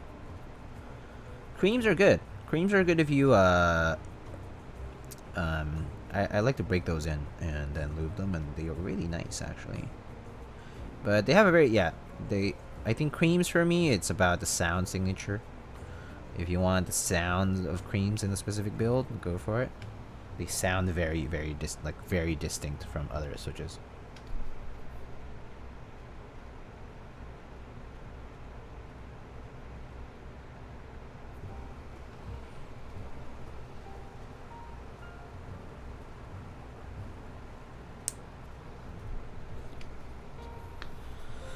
All right, let's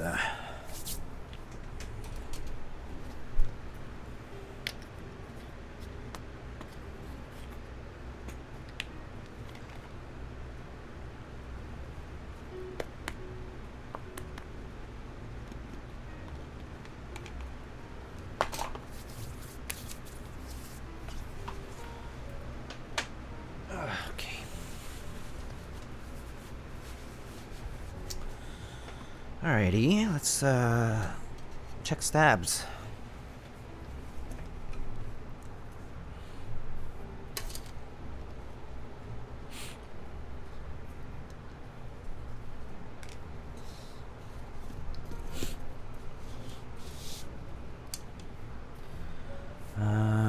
Screws.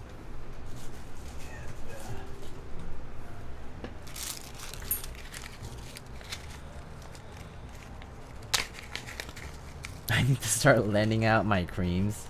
9,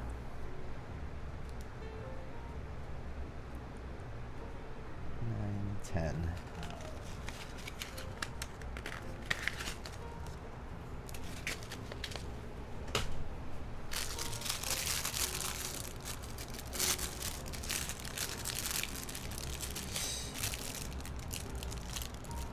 Oh yeah, Jeff. You know when your TK is gonna ship? You know when that's happening?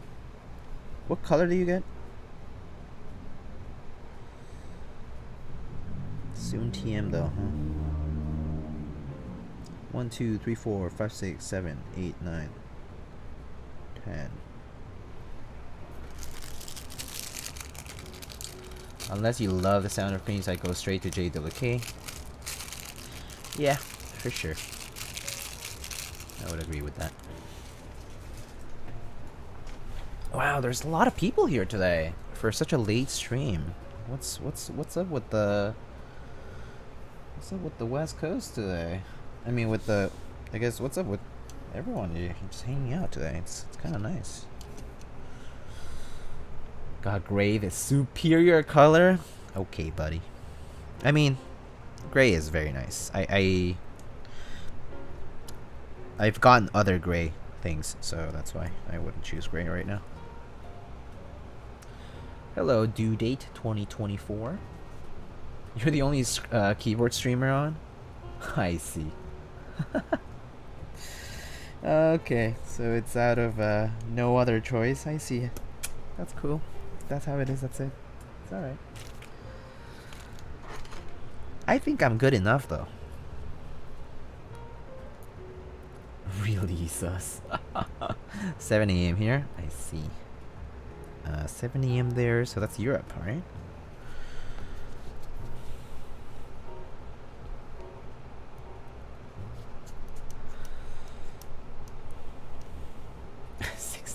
Out of 10.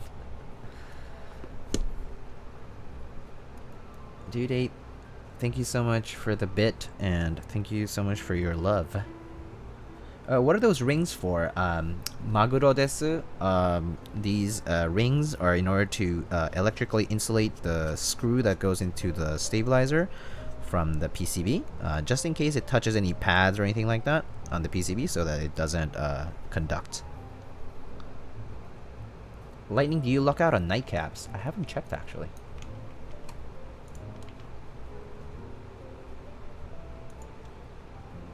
Poggers!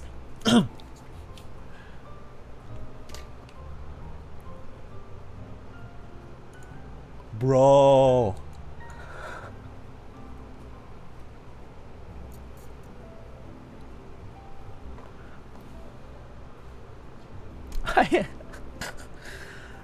My god, I shouldn't have entered. It's okay. I don't back out on commitments.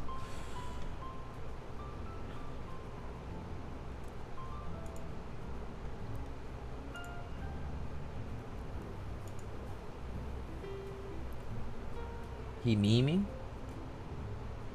I'm not memeing.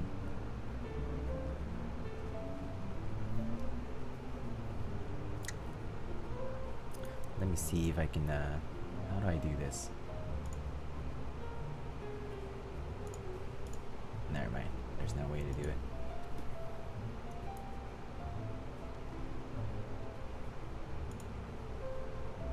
Pogs have won though. Super cool stuff they're doing in the theme sets. Yeah, I agree. They're doing really cool.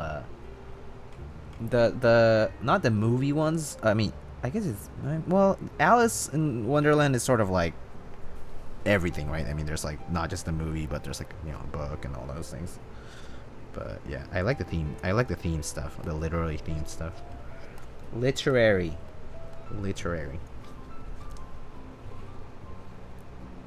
I love that the chat is vultures for miniature figurines. Yeah, it's about that time of the night, huh? Brings all the my Beetlejuice brings all the boys to the yard.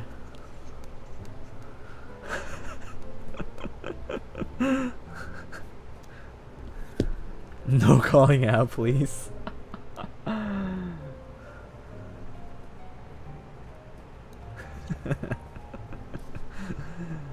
Yeah, boys with scissor hands.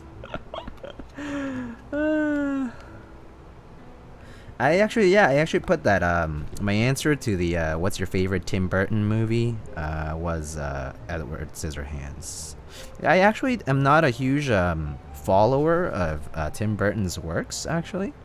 Edward Scissorhands is really the most memorable for me, so that's why I like it. I also like Johnny Depp in back then, so yeah.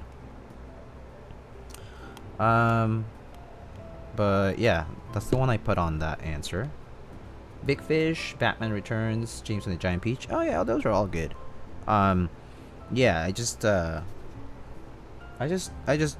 thought of whichever was the most memorable for me, and I think those are technically what people think they're good movies. Scissorhands over everything. Yeah, Scissorhands is great.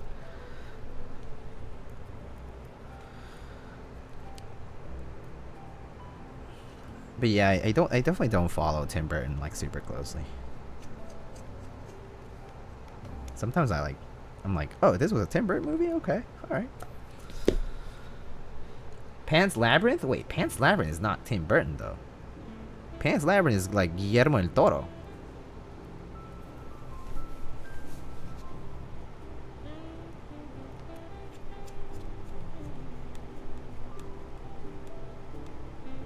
Yeah, Pan's Labyrinth is not Tim Burton.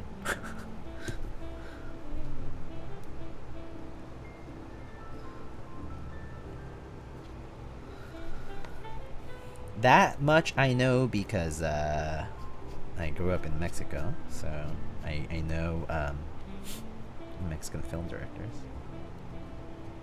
Yeah, that is Guillermo del Toro for sure. We know, we Mexicans are proud of the of the few cultural assets we have out there, and Guillermo del Toro is like the pride and joy of Mexican cinema right now. So yeah, or I mean, you know. Oh, I did not notice this. Look at that. Look at that. Okay, this is so cool. Look at this. That crown fits perfectly. Just like that guy who did Parasite is probably god tier in Korea. Oh yeah. Oh, for sure. I can tell you right now. He is like a god in Korea now.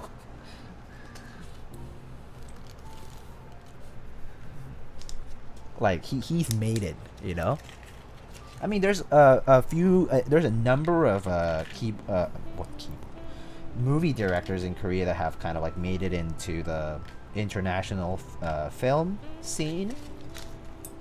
But out of them, like I mean, like there's like Kim Ki-duk and like other people, but definitely the director for Bong, like for Parasite was one of them. He leveled up with Parasite, yeah.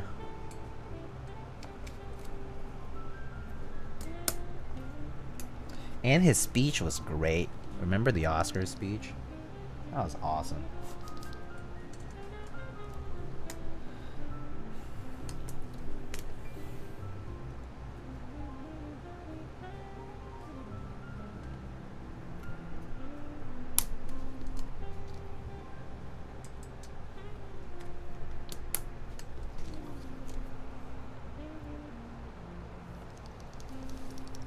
Parasite isn't even his best movie.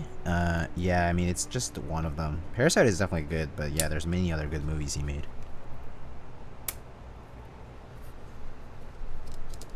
Was that new movie also his? Where the one where they lower the food in different levels? Which one was that? Platform? Oh, not sure. I also can't keep track of a lot of movie names in English sometimes.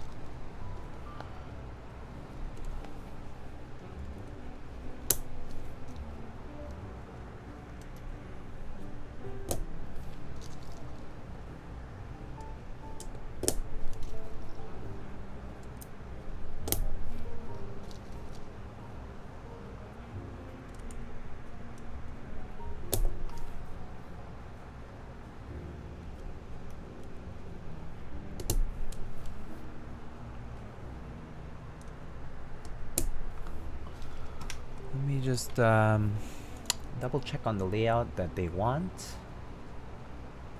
They want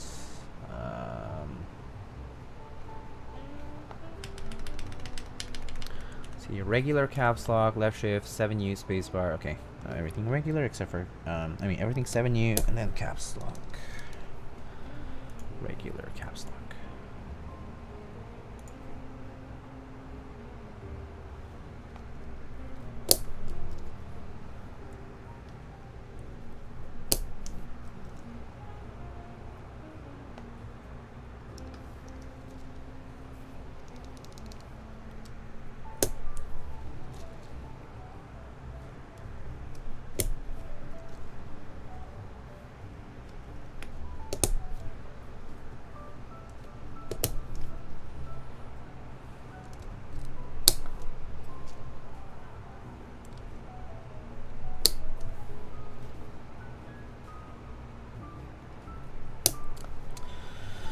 Alright.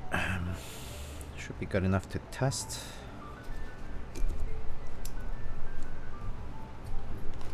I think I have a...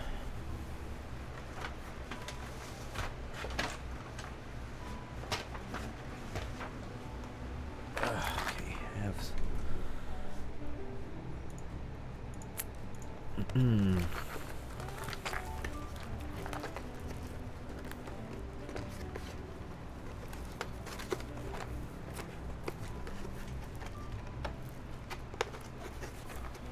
What is your favorite tactile switch? Yeah, Topri.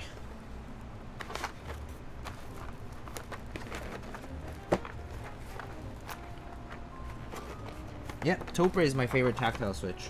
If it's MX though, MX clears or MX browns.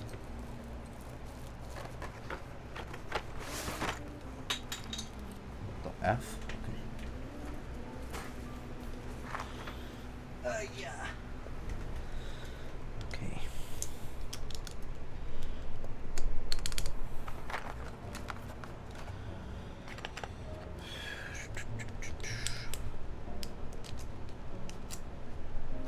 Huh. Oopsie.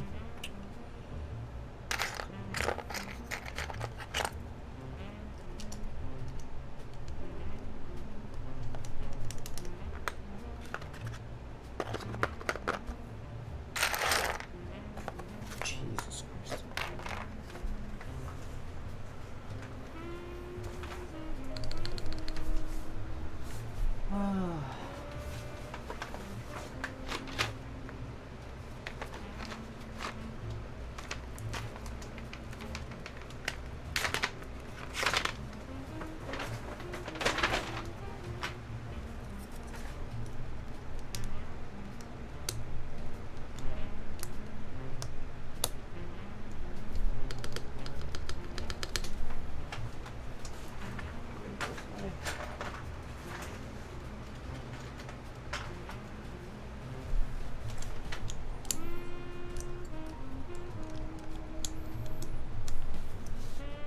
Oops.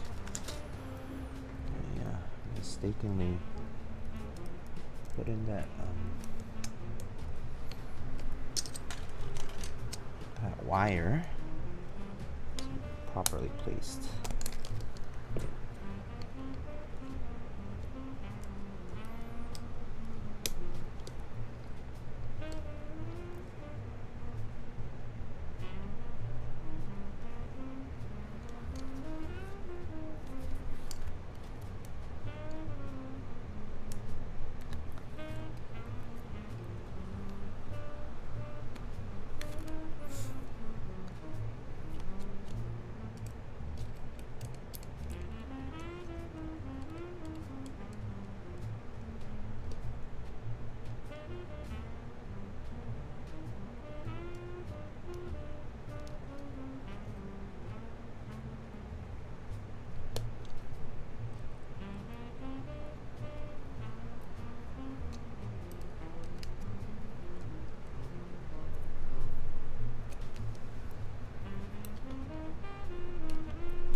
No, just go in now.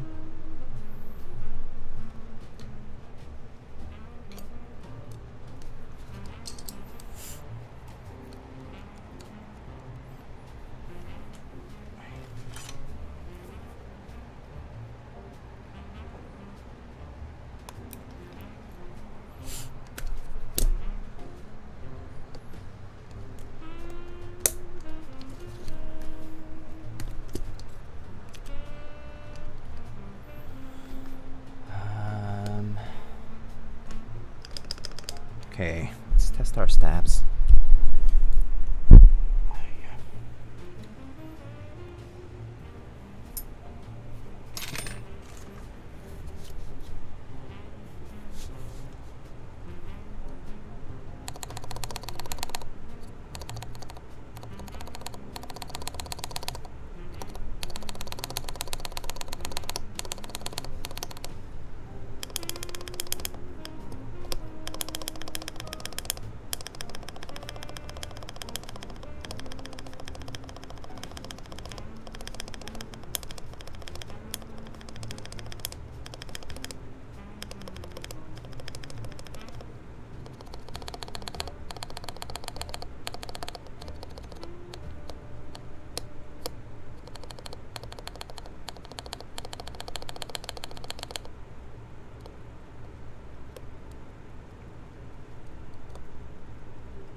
Looks good. Just gonna actually solder the corners first.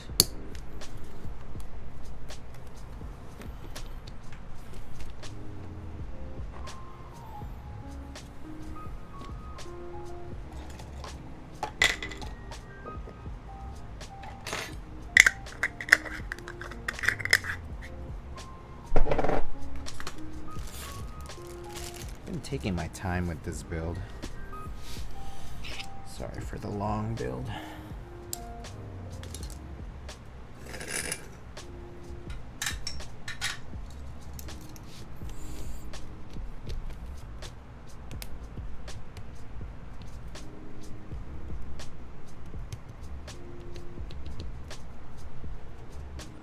Please do, I'm in no rush. I guess it is early for you, so it doesn't really matter.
$95 people waiting patiently. Appreciate it.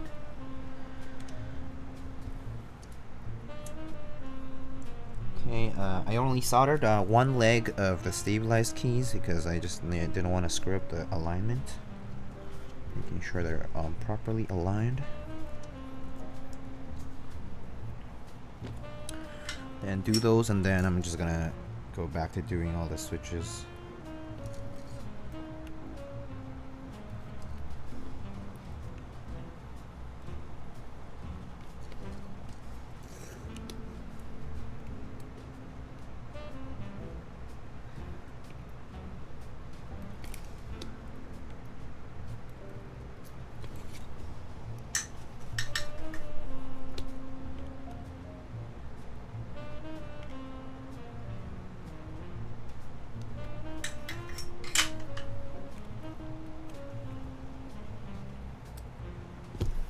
Alrighty, we're done for just the first few, just to keep the plate nice and parallel with the PCB. Now we can just insert all the switches in.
waiting in this hobby.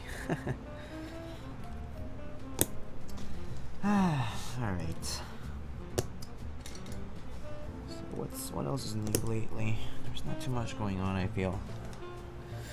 I mean, what else have I been doing lately? I mean, I've sort of made my announcements in previous streams, but I'm currently going through a bit of a transition in my life. Effectively kind of changing my career directions. So I'm sort of in a bit of a lull between things, but probably will be back working and whatnot in the following week or two. But yeah, that's rough. It's okay. It is what it is. But yeah, Dalman, I guess you might be kind of more curious about. Yeah, so I was involved in medicine, but no longer gonna be doing medicine as a practice. But I'll be working on I'll be going back into research, or actually, I guess more not really going back, but like I've already been in research, but I guess formally going into it, like dedicated, in a bit more dedicated fashion. So be doing that soon. Wait, do you have a PhD? No, I don't have a PhD. Simply speaking, I was in an MD PhD program, but I decided to drop the MD, and I'll be going back into doing a PhD.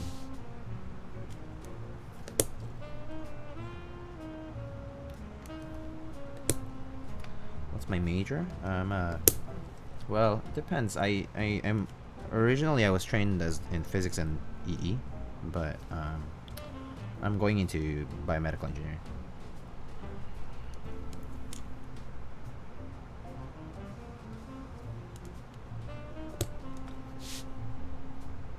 Optimistic? Yeah, I'm definitely optimistic. I feel okay.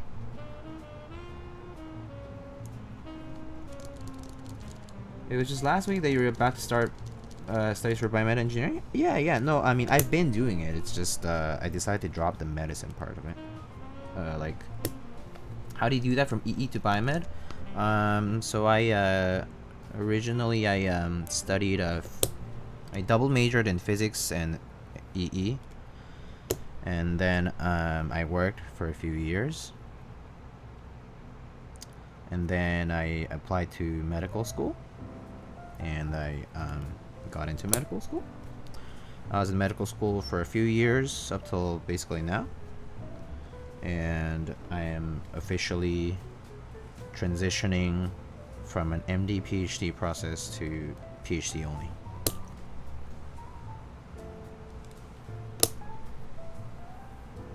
Where do I go to school? I'm not gonna tell you that. That's a ridiculous question.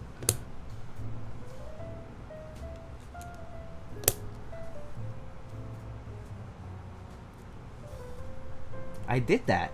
Biomed to med school, then swapped to mechanical engineering? Wait, for real? That's pretty cool. We should talk. That's actually really cool.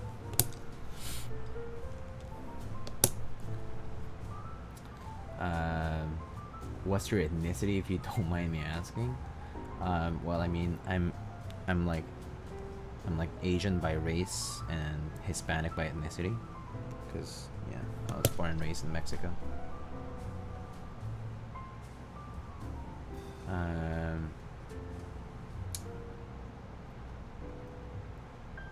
But how do you do it though? Basically, my research was already involved in the biomedical field. Like my specialty in research has been imaging, so I've always worked in that field.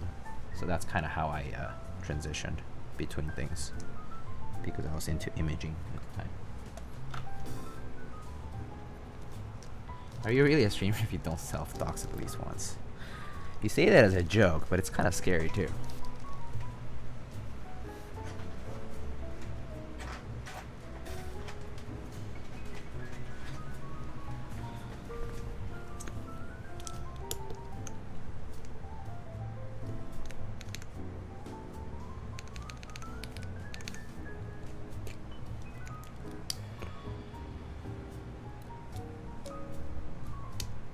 Are you going to have the same PI then? Yeah, I am. I am gonna be... they were very gracious in basically helping me in the transition. So yeah, it's gonna be a much smoother transition because of that. So I owe it to them that things are going smoothly. Okay, let's make sure this one's straight when I solder it. Let's do that one first, actually. Sorry. Bioscience to med school, didn't commit to med school because I got burnt out after the process. That's not abnormal at all. The process is definitely leads to burnout for sure. I can attest to that. Not that I precisely did, but it's definitely not uncommon to hear that. The process is a job interview times 10. Yeah.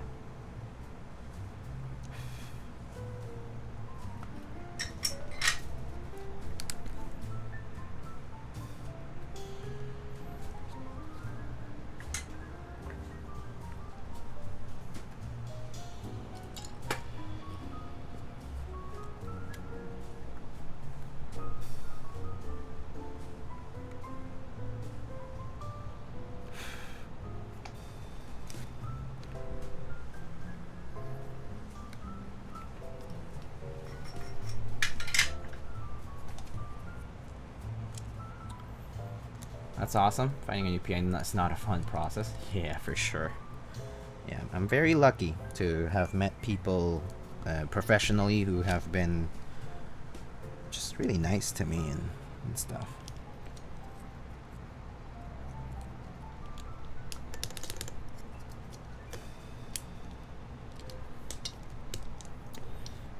Alright. We can now move on to the full soldering process. So let's do that. Let's get our fan on. It's gonna get loud. Time to feel like you're like in an airplane. I'm also gonna turn on the AC because it's kind of hot now. So it's gonna be loud anyway, so might as well. Is this a top-mounted case? Yeah.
Alright, got quiet in chat, so let's talk about my sponsors. We already mentioned earlier that first up is Canon Keys, and we already just mentioned that the Brutal 60 drop is happening tomorrow. It's going to be a restock of the Brutal 60. Comes in a HHKB and wing keyless and standard, I believe. I think that's correct. But basically, A stocks will be at $215 and B stocks at $200. It will be happening at 11 a.m. Eastern Time, in case you're curious.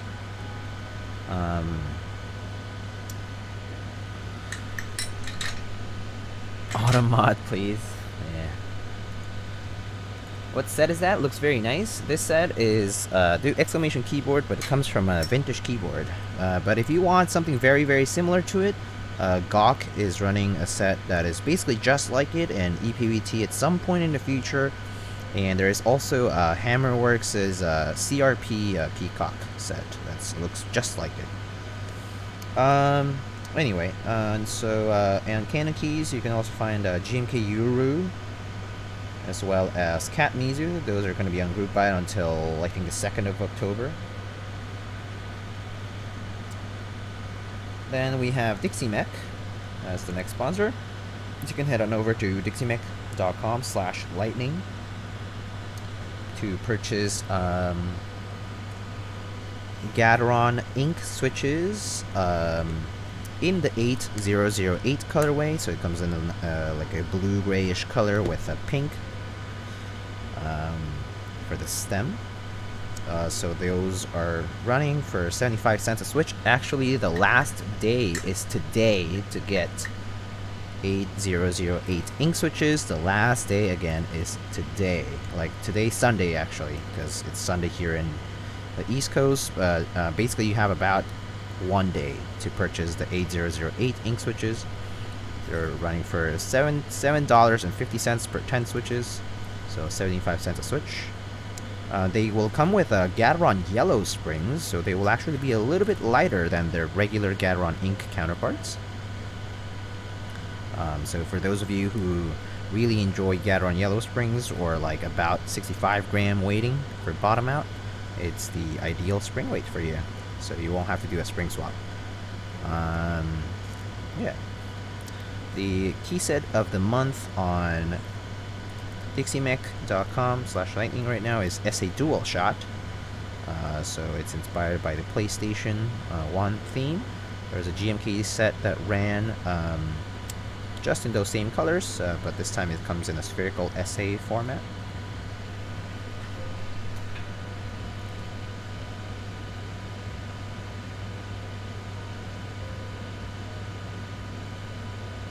Gawk is getting a new sample though, because the first one didn't have good legends. What time is the Brutal 60 restocking? At 11 a.m. Eastern Time. Archery Pro 459. 11 a.m. Eastern Time. US Eastern Time. Anyhow, so let's move on with sponsors. Jack Static was here earlier, but Jack Static is the owner of Mint Autumn LLC. MintAutumn.com for that. They ran the Rukia keyboard, which is a polycarbonate Alice layout keyboard. That currently is in production already, but they will also be running other products later in the future, made out of different plastics like polyethylene. So if you're into that and you would like to know more, check out MintAutumn.com. Check out their social media. More importantly, join their Discord server where Jack Static is available and able to answer different questions you might have about Irma and other products that might be coming to the future.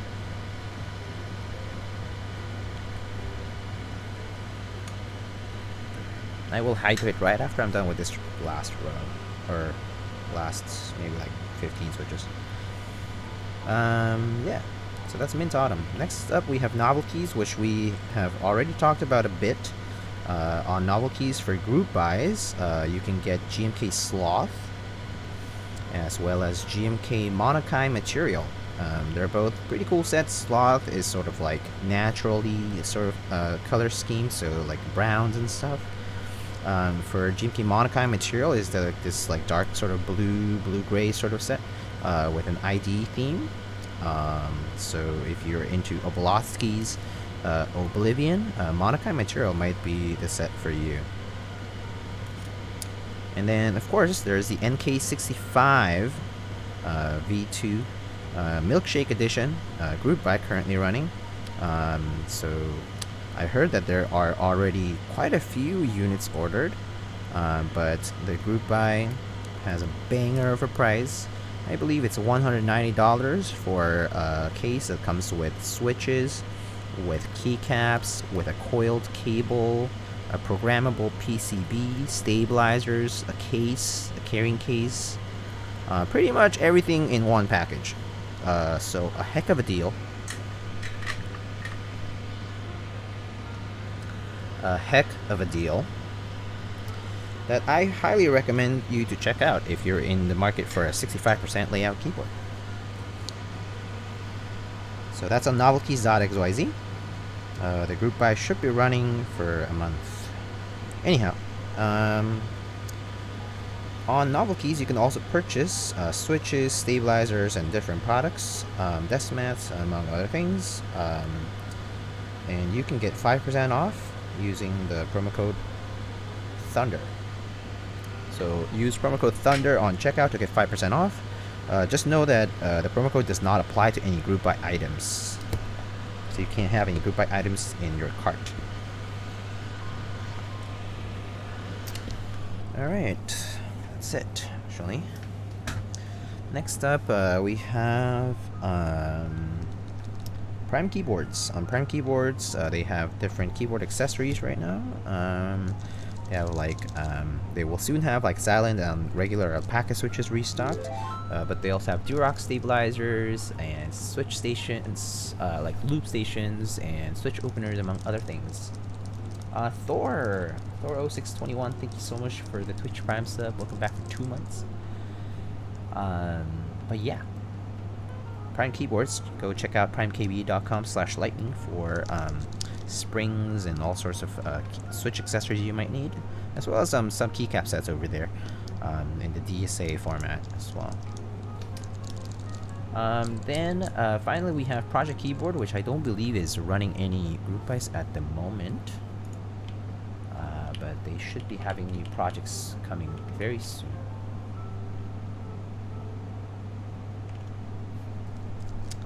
So that's it for sponsors. Okay, let's test this guy. Let's see if it works in a different port.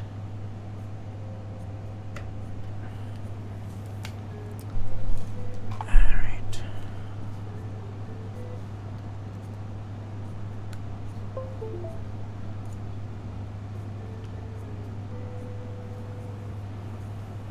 Seems to work.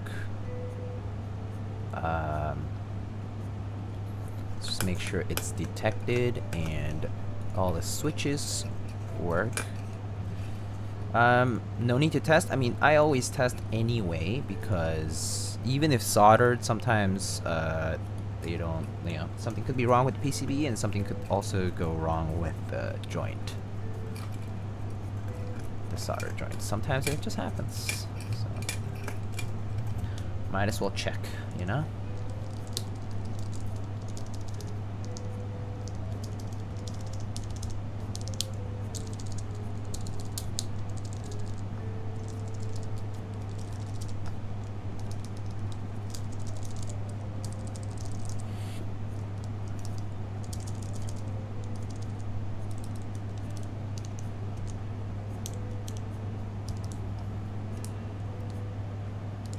Alright, cool. It all works, which is good.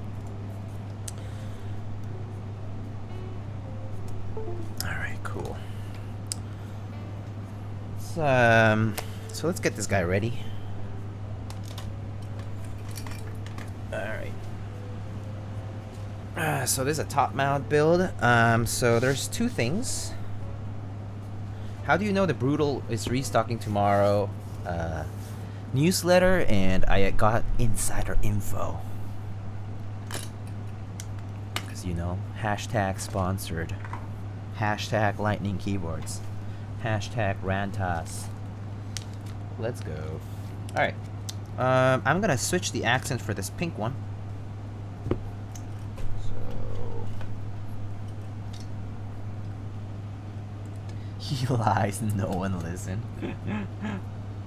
Toxic.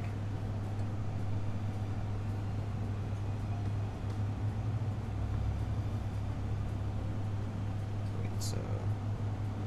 Oh, okay, I see. There's screws over here too.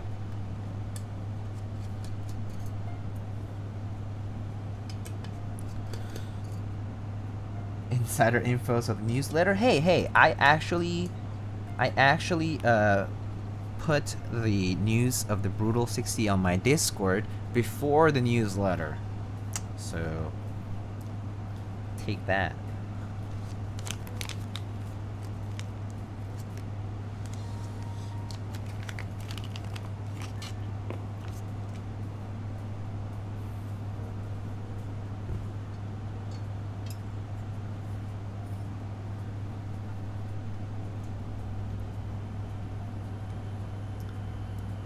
Does it even work using what?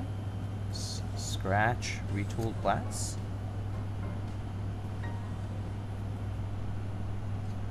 Brutal prices are so good, I don't know if I need it though. Yeah, I feel the same way. The price is very good though.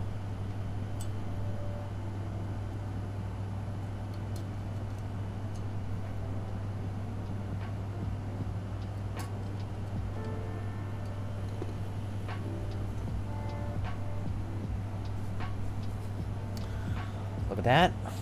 Nice pink accent.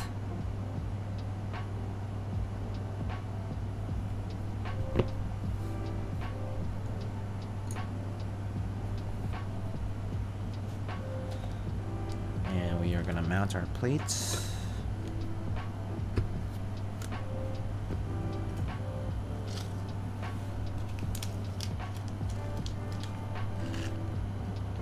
You can change the accent colors? Yes, you can purchase multiple different accent colors. So there's the blue one, and then I just put a pink one in. So it's actually pretty good. So the move, in my opinion, would be to get like a neutral base color and a bunch of colored accents. Of course, it's gonna cost you a bit more, but yeah, it could be worth it.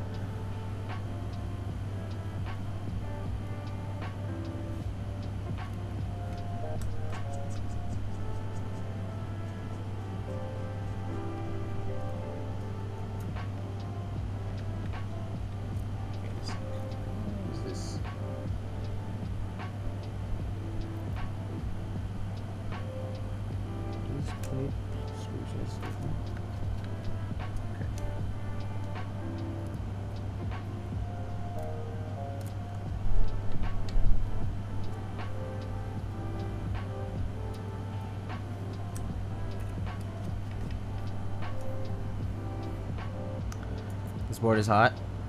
Please tell me you're putting muted minimal with Mr. Sleeves. I was actually asked to put Olivia on it, but we can do a different set if you guys want. If you guys really want it. You have to override that.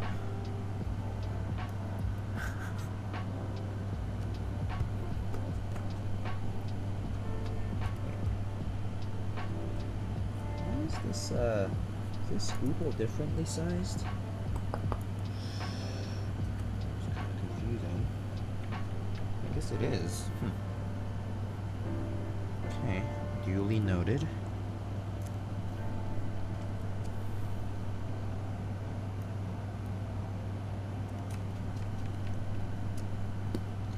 Alright, so it's mounted up. Oh, that looks good. Look at that. Look at how it looked at. Oh wow, look at that.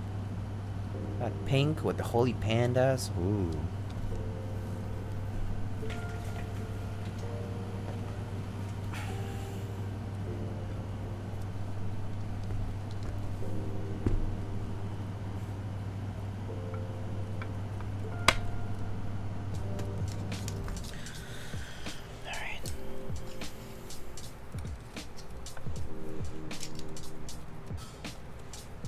Now put Handerbite on it.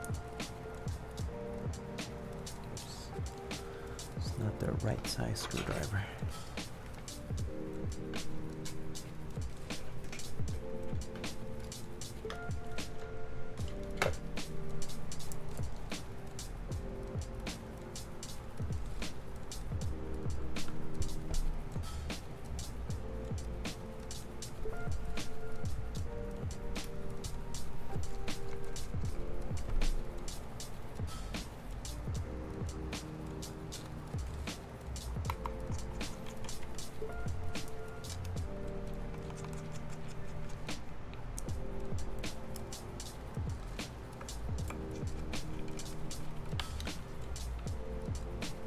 I'm vibing with this song right now. I'm glad. I have a mix of like kind of like lo-fi and then like the jazzy stuff. I've selected all the songs after I listened to them on Epidemic Sound, so yeah, it's like a more catered. It's like a personally picked out playlist. Dubstep taking me back to 2009. When you ship client boards back, do you take keycaps off? Yeah, if the keycaps are not mine, then yeah. If the keycaps are theirs, then not necessarily. It depends. Okay, let's put the bump-ons on.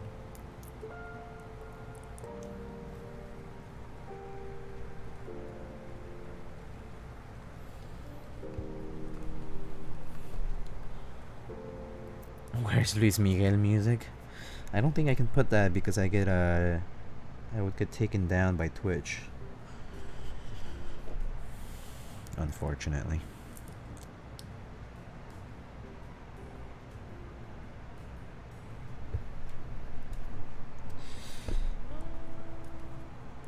I always send back without keycaps. You can risk stamps breaking and stuff if you ship with keycaps on. Depends how you pack it. Yeah. But yeah, I've sent with keycaps on too, though. It hasn't really been a problem ever.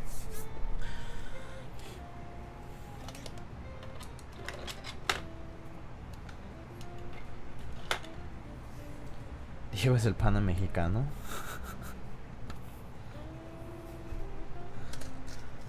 Yeah, I do speak Spanish though.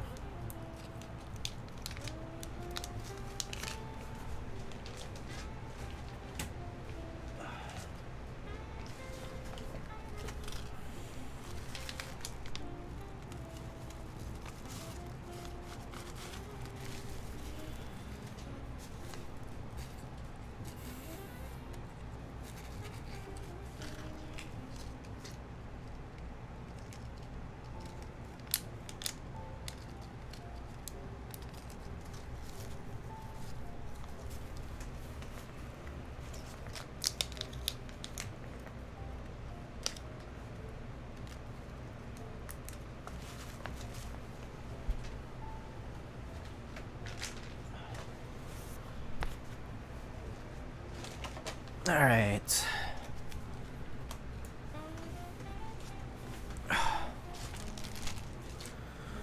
Okay, we are done. F13, yes. That question has been here since you started streaming, isn't it? Yeah. People ask me that a lot. What HPs are those? OG on the new drop or the new drop ones? I made them from, I guess they bought invert pandas and Halo switches separately, so I guess the Halo switches might be the new ones. But yeah, I had to assemble them from 2 switches. Dark or regular? Oh, I have regular. I have regular Olivia here. Would that be okay? Unless anyone wants to override it. Did they do a Halo V2? No, I don't think so. What do you mean by new? I mean like a newer batch, I guess. Like recently purchased. Alright, we're doing Olivia. Too late.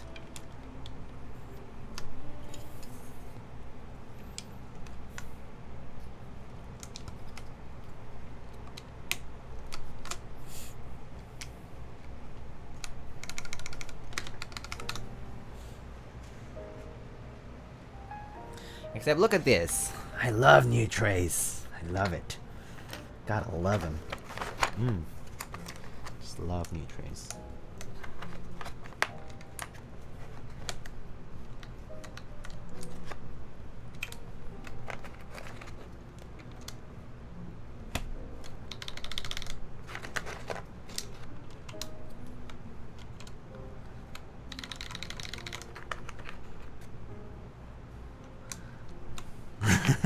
Every time I join, like talking about how good new trays are. I mean, you know, a little bit infatuated with them, a little bit obsessed, you know? Just trying to remind people. Trying to do a PSA here, okay?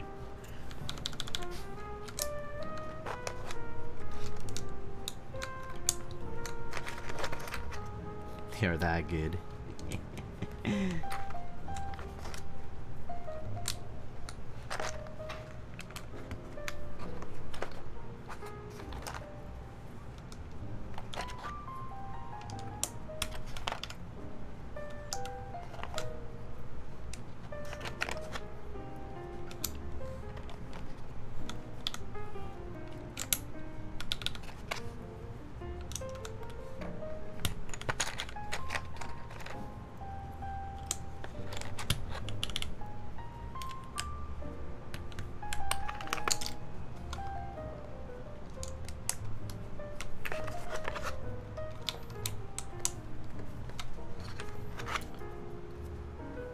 Whoops.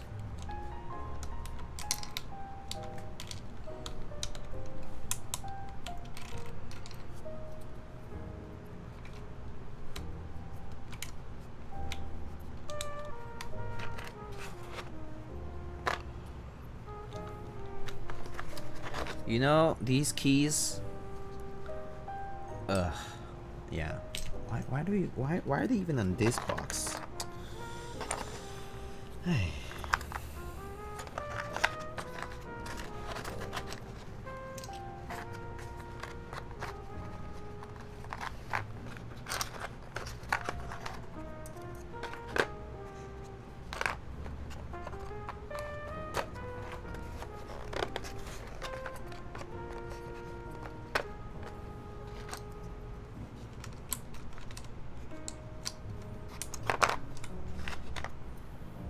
Mod color pipe SMH, exactly. Pretty standard or split backspace? It depends on the layout. I like split backspace on 60 or 65, but I don't like it on anything above that. Pretty much. Mod tilde in F13, no balls? No.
Pretty sure I saw some.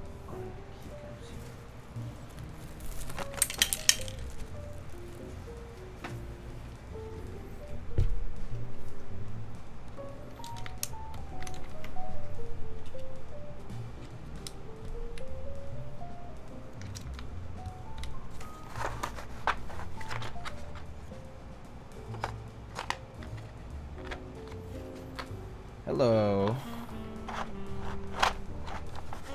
I just realized that for Dolge R5 you put the mod colored pipe in the extension kit where it belongs.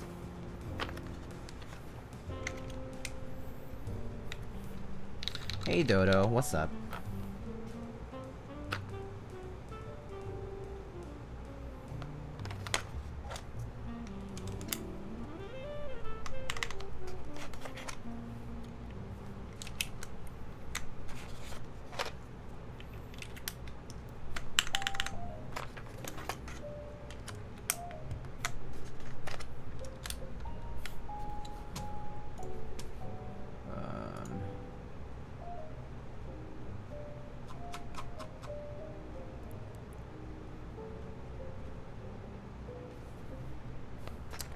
Of pink. Actually, kind of want to do regular enter. Too many accents otherwise, so let's try that. Actually, kind of interesting seeing what it looks like. Oops. Let's try having fewer accents on the top, more accents here down below.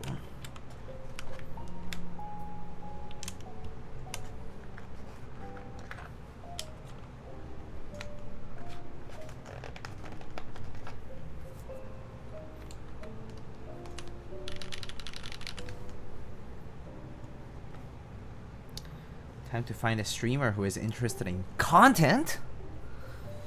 Excuse me. That's cool though. That's a nice trade. Quicker.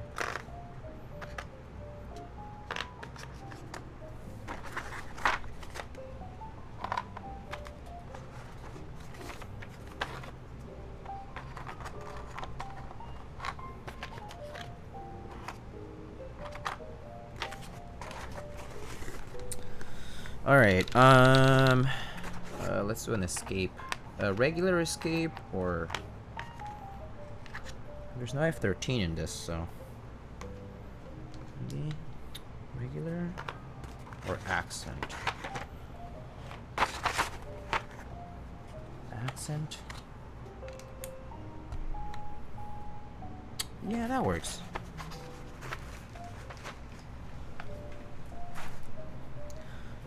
We need a miniature figurine for this. Miniature figurine.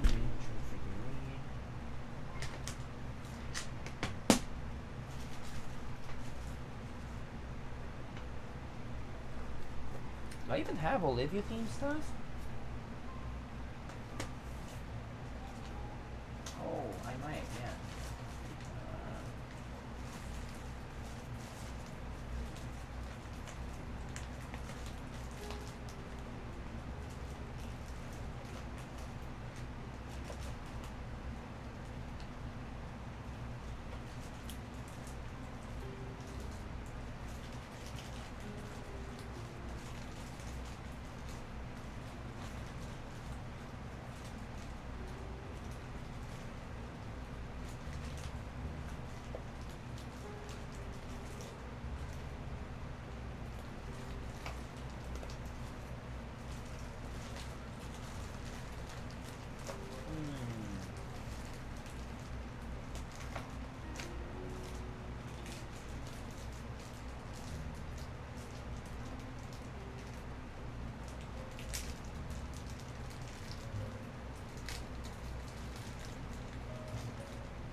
This might look cute.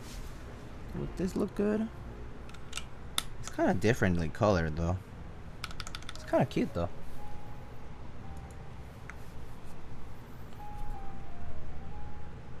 It's kind of clean. Is it kind of off-putting?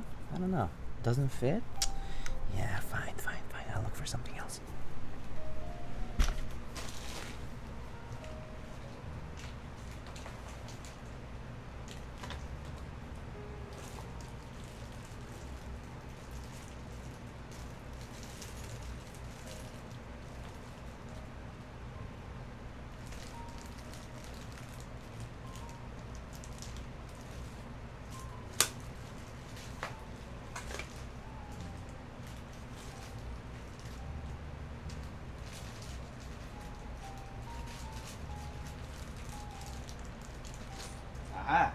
Found the perfect keycap. Da-da-dun.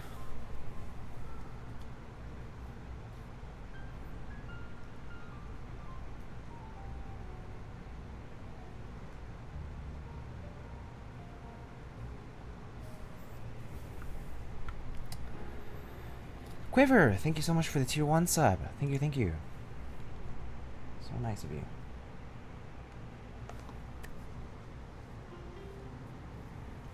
Is that a French cat? What?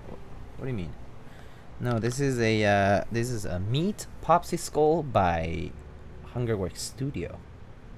It is actually a commission key made for to match GMK Olivia. I didn't commission it; someone else did. And you got pink Astro Boy? I don't. I lose Astro Boy pieces sales. My bad. But Quiver. I like Matrix a lot. Don't think it's built enough in streams, TBH. Yeah. Yeah, I definitely don't see them too often, huh? I've done a few. I've done 2.0, I've done 2.2. But I have not done 1.2 OG, because nobody has sent me a 1.2 OG, which is sad. I haven't been sent any Noahs or Ables either, so there's that. What else is there? I mean, there's a bunch of other boards, right? So.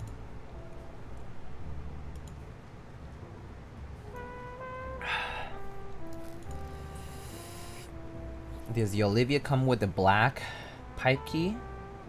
Tab is not symmetrical. No, I'm sorry. Banned. Lizard banned.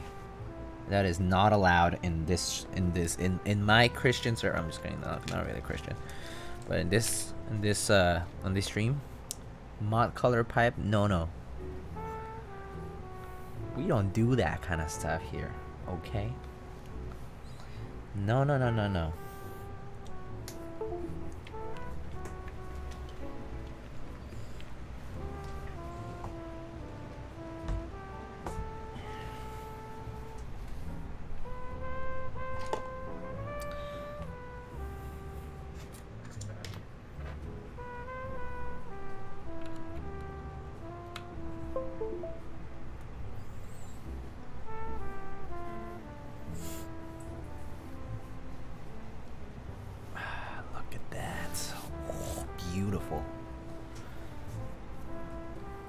Okay. I have hand sanitizer. Oh, look at that. I was gonna say I need to go wash my hands, but yeah, I have some hand sanitizer here.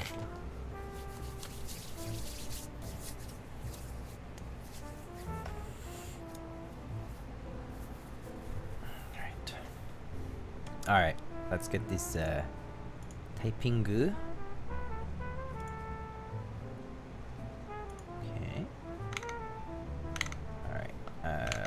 To like resize that a little bit.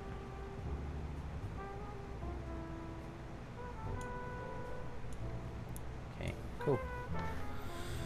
Someone was asking what key this was, top left on my macro pad. This is a Vanilla Sky Moon Blank by Nightcaps.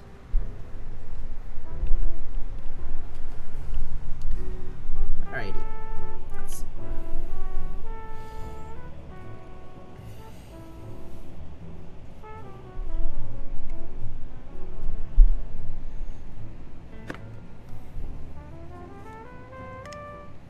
So let's try to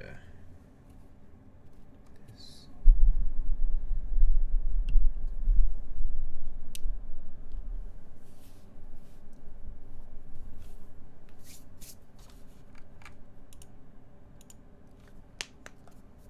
All right. Let me just can't hear myself. All right. I can hear myself.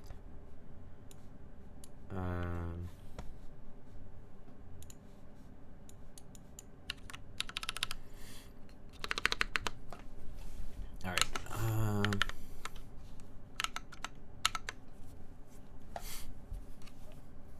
Alrighty.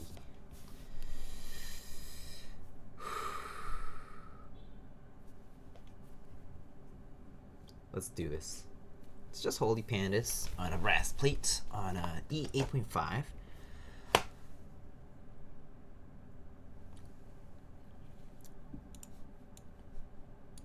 Let's try it out.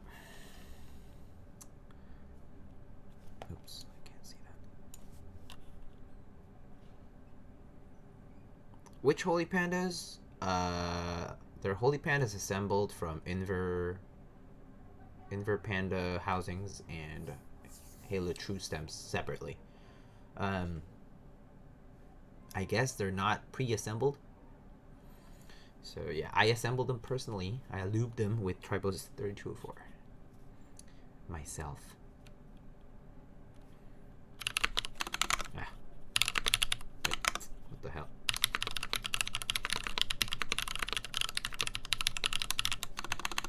Whoa, what was that? What's something lagging? Hold up. Something's like lagging here. Why? What are you doing? Okay, I just had a ton of tabs open. That's probably my fault.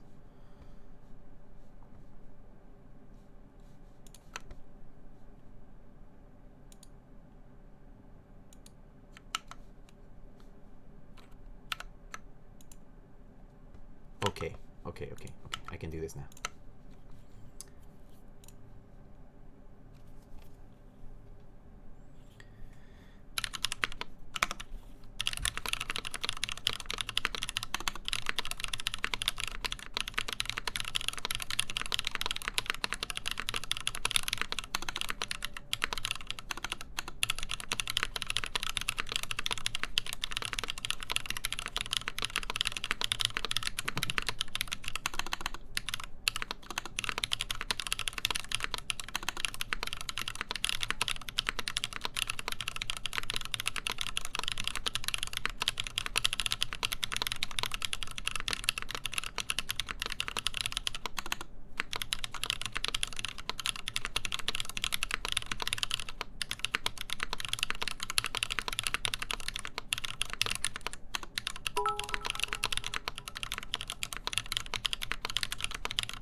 Slow. Okay.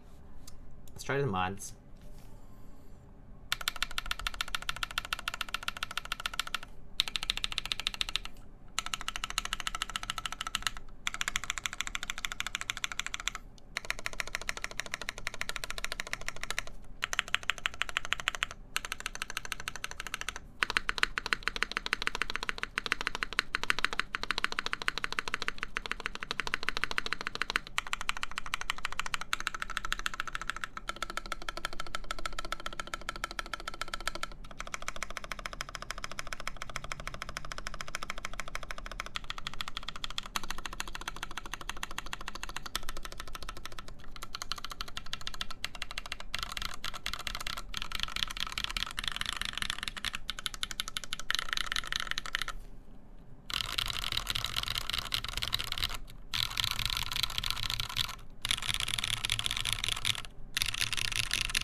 Let's see. Going back.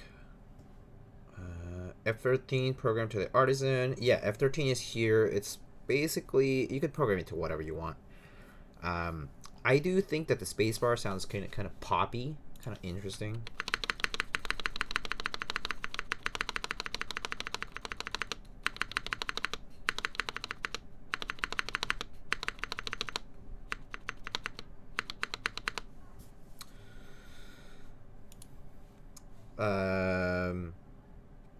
I can't say that I like Holy Pandas overall, just because they always sound the same.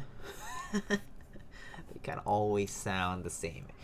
Holy Pandas are like the SA of switches. They sound the same everywhere. That's my thought. But to each their own.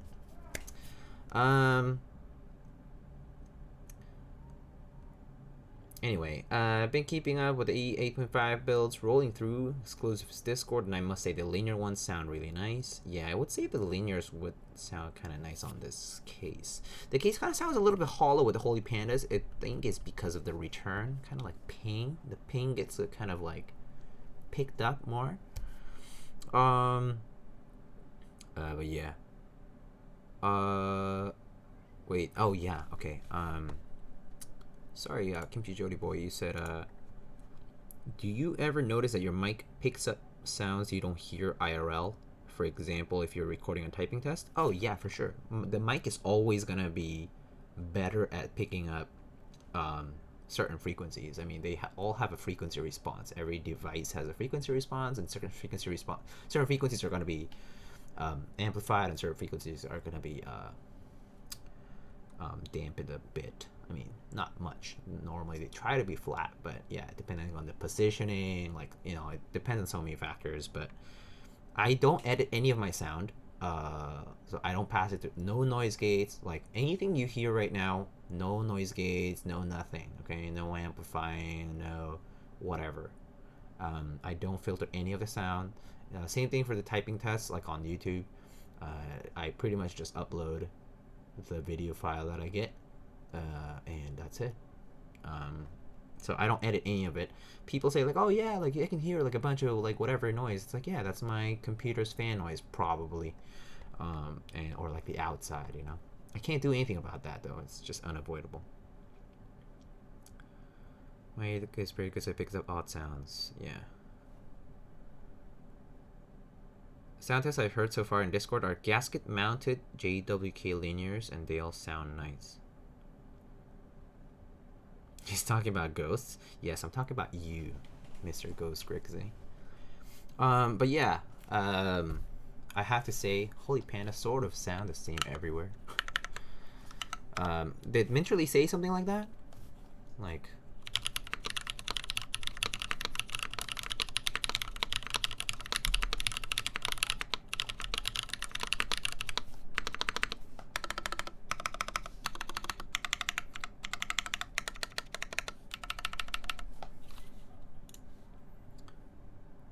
she just likes SA. She likes, I thought she likes cat more than SA though.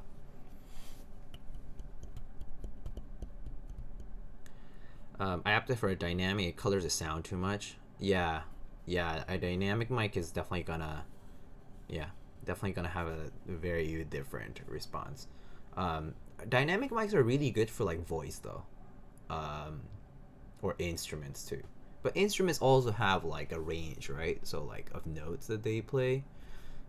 So like, you know, like guitars and like, you know, like drums are different, right? So yeah, like that's why people who are into audio and into mic and all that sort of stuff, they're kind of crazy. Like there's like all different sorts of like mics for everything. I don't really know much about mics though, or like sound in general, but I know basics. Like I know the types of mics, of course, like how they work, phantom power, all the crap. But I'm not an audio engineer though. I mean, I did study double E, and like I know like Fourier transforms and all that stuff, but yeah.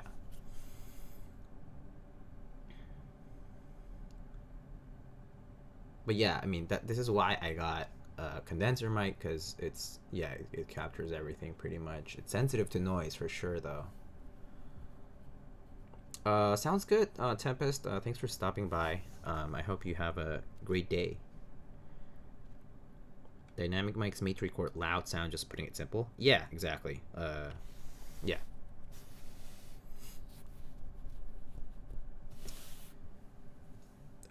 Getting pencil mics? Huh. Yeah, I guess so. If you want to like hang it perfectly, that could work. All right. You guys want to hear me type on the Jane or something? Or I mean, I don't know if you guys need me to do anything else. But other than that, I don't have really much else to get a shotgun mic and hold it in your mouth. Now that's a suggestion. Mr. Silly Pears, would you like to sponsor me for a shotgun mic? Would you like to send a shotgun mic my way? Because I'll absolutely use it. Okie? Oh. D2 or C? I have a dropping one off. Honestly though, if y'all have mic spares or something, I could use. I mean, I have 2 inputs on my DAC, so I could definitely use a second mic.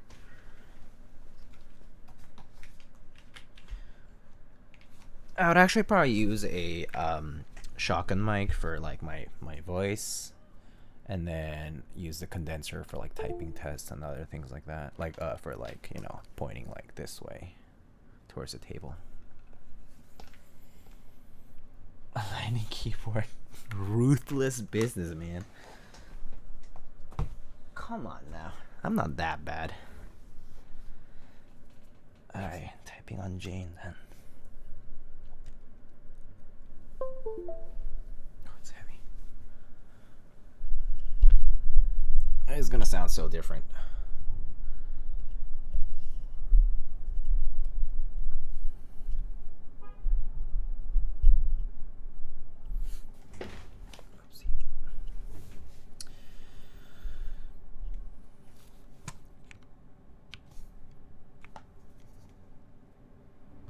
Alright.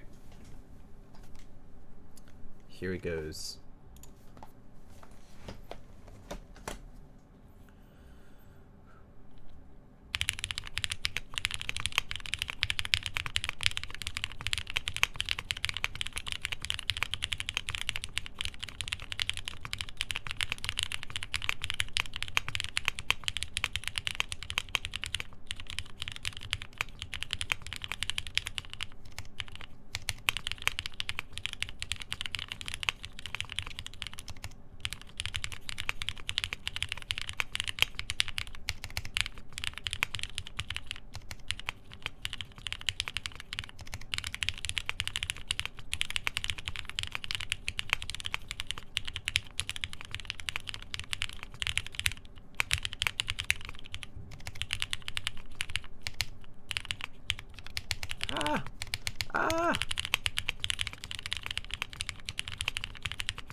Ooh, there's like a bunch of ping here.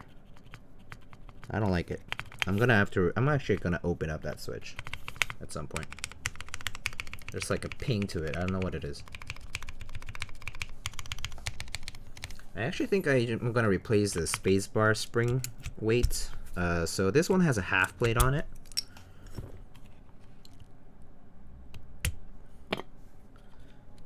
Oh, actually, I don't think it's the... Oh, it's the plate hitting the thing, I think.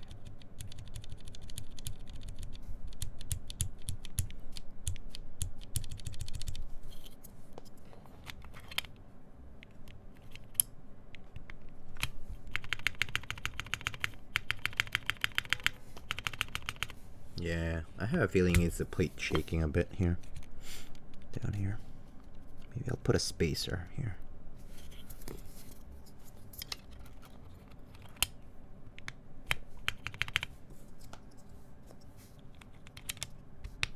Is it rattling? No. So the way this works, oops. So the TGR Jane has mounting points around the spacebar. So this part of the plate is not held by anything. So I think the spacebar is too heavy for the polycarb plate. It has a polycarb half plate, so it's not really being held anywhere here on the spacebar location area.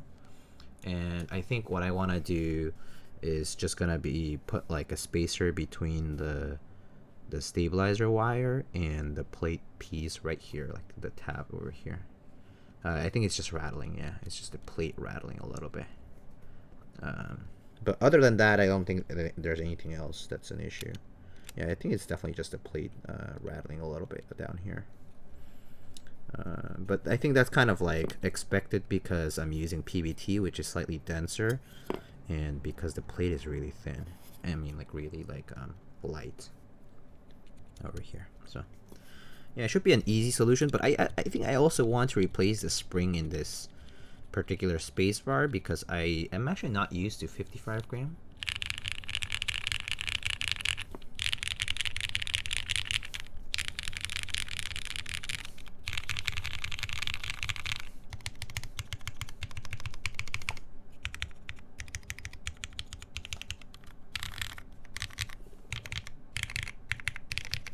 Right.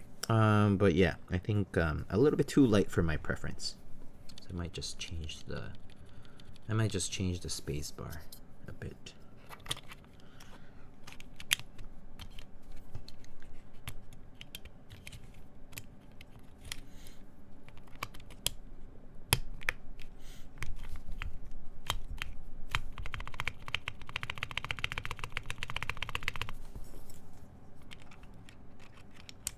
So only have 3100 SAV and 3077. That's not only though.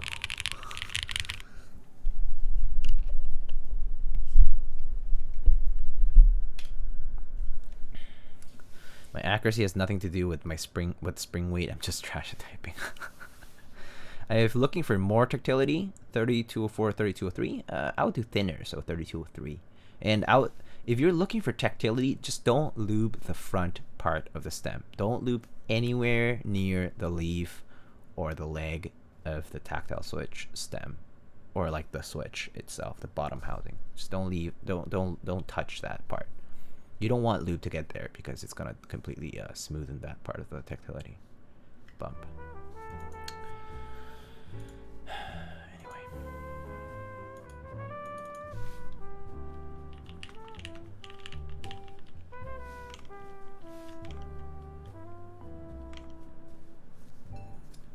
Kinzubi, thank you for reminding me to drink some water.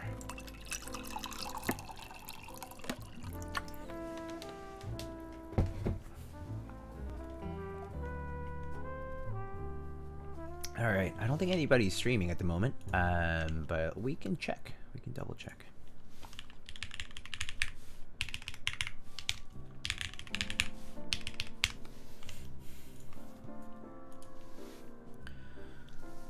So let's check again the board we built today. Looks like there's an ambulance going.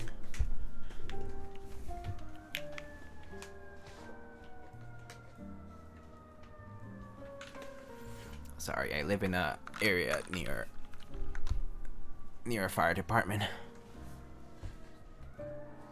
Yeah, that's a fire department.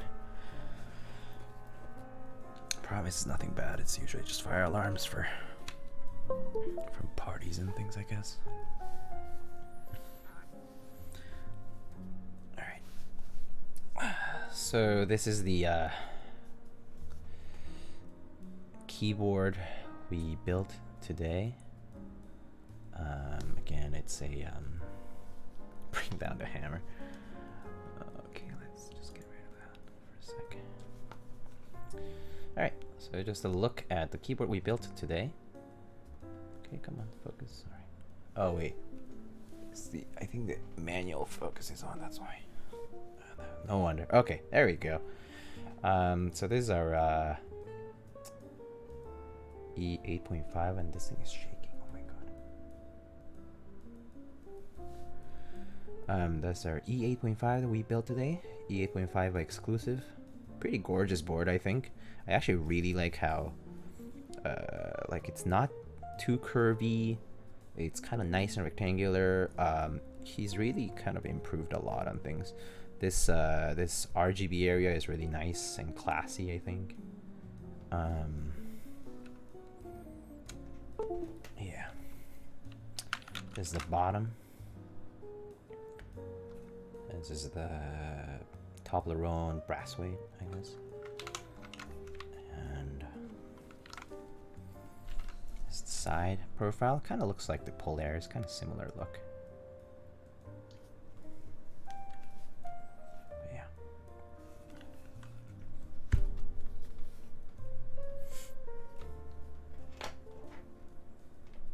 Quality of the E-coat, it's gorgeous. The E-coat just very smooth. I've seen other E-code stuff from Exclusive, and other designers as well, other makers. This E-code is probably one of the best ones I've seen. The texture is like nice and smooth and even.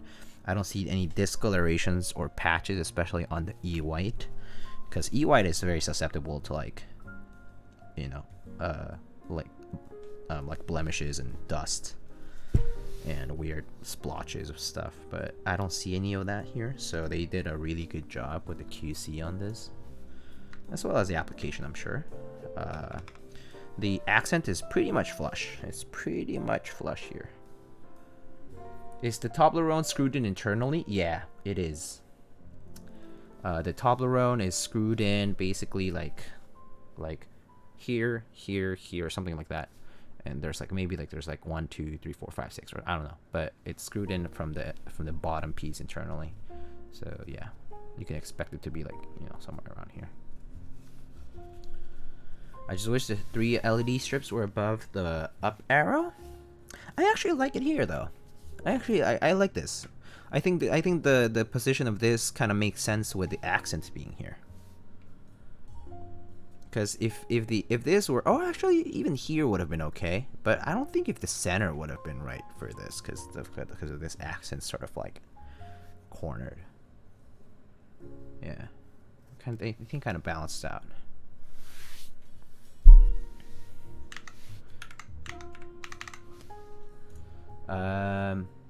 It certainly does not look like any keyboard people are on, which makes sense.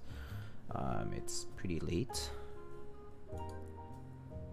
Yeah, I don't think so. Okay, that's fine. Yeah, so if you guys don't have any questions, I think that's all I have for today.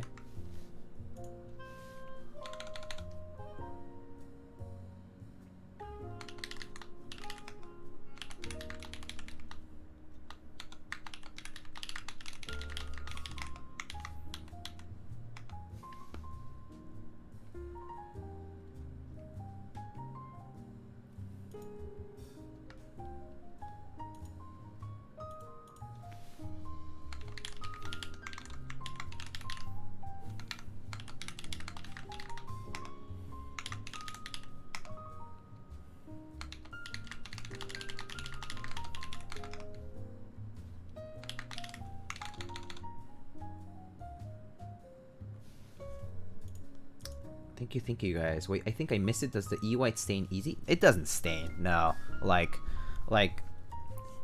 the E-white, the QC for the E-white color is important when they're applying it, so that nothing gets caught beneath the coat, or like in the coat itself, right? But if you're thinking about like, would it stain with like food or whatever? No, you can just clean it off. It's aluminum. It's fine.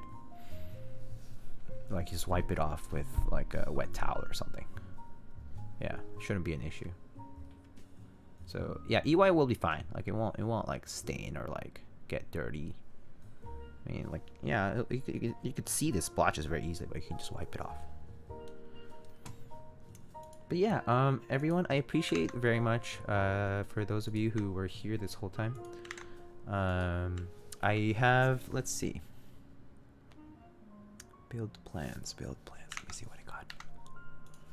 I do have a couple more builds in the pipeline. Oh, for those of you who are not aware, tomorrow, I should announce this. Tomorrow is gonna be the virtual KeyCon event. I might be there. I might be busy with some other things, but I mean, I'll be in and out actually. But it's gonna be basically most of the day. There is a KeyCon Discord server. It's gonna be from 5 p.m. to 9 p.m. Eastern time. 4-hour period actually. It's not all day actually. There's gonna be like panels and giveaways and all sorts of cool stuff. I highly suggest you attend. It's only 4 hours, and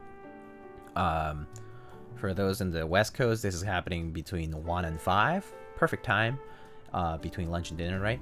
And it's a Sunday, so hopefully you don't have too much to do. But yeah, there's going to be lots of giveaways and stuff like that. I highly suggest, there it is, discord.gg/keycon, joining the Discord server. The giveaways are usually pretty cool items. Lots of artisans who give away artisan caps, as well as like there's like keyboard items like key sets and other kinds of stuff. It got moved to Discord just because, well, the actual event that was going to be held in Denver this year got canceled. I was going to travel to it, but yeah, where I was not able to go. So yeah, please miniature figurines. Yeah, lots of a lot of the content looks related to keycaps and artisan keycaps. Yeah, certainly. That's because the KeyCon, a lot of KeyCon's attendance is by collectors of keycaps and artisan keycaps. Keyboard stuff definitely shows up though. People do bring, like, normally the people who are involved in artisans also have lots of keyboard related stuff. So you might be able to check out some cool stuff. Armendis has his own segment. I won't be surprised if he does, because he's really a huge collector, right? So, oh, new wave artisan panel moderated by Armendis. That's cool. Oh, he's moderating a panel. He did that last year too. He did a panel. Very cool. Of course, it's artisan heavy. Yeah, it's kind of all. KeyCon has actually pretty traditionally been artisan heavy, just because the attendance has been skewed that way. But I would love to see people involved in keyboards, like more into custom keyboards and stuff. I think it's pretty exciting. And yeah, there's definitely just a lot to talk about. So, but yeah, artisan keycaps makes sense. It's just more very like conference sort of focus, like panel focus, right? Because it's like arts and crafts, and like there's a lot to talk about, like art and like expression and like all these ideas and things. So yeah, totally assumed KeyCon would be more about keyboard cases. No, it's more so that it's not really that. It's because KeyCon is geekhack.org's yearly event for geekhack enthusiasts to gather up, right? That was the history of it. And geekhack, like years ago, like there were a lot of keyboard people, but there were a lot of artisan people too. Like artisans were born in geekhack. Like the first ever artisan maker for keyboards was on geekhack.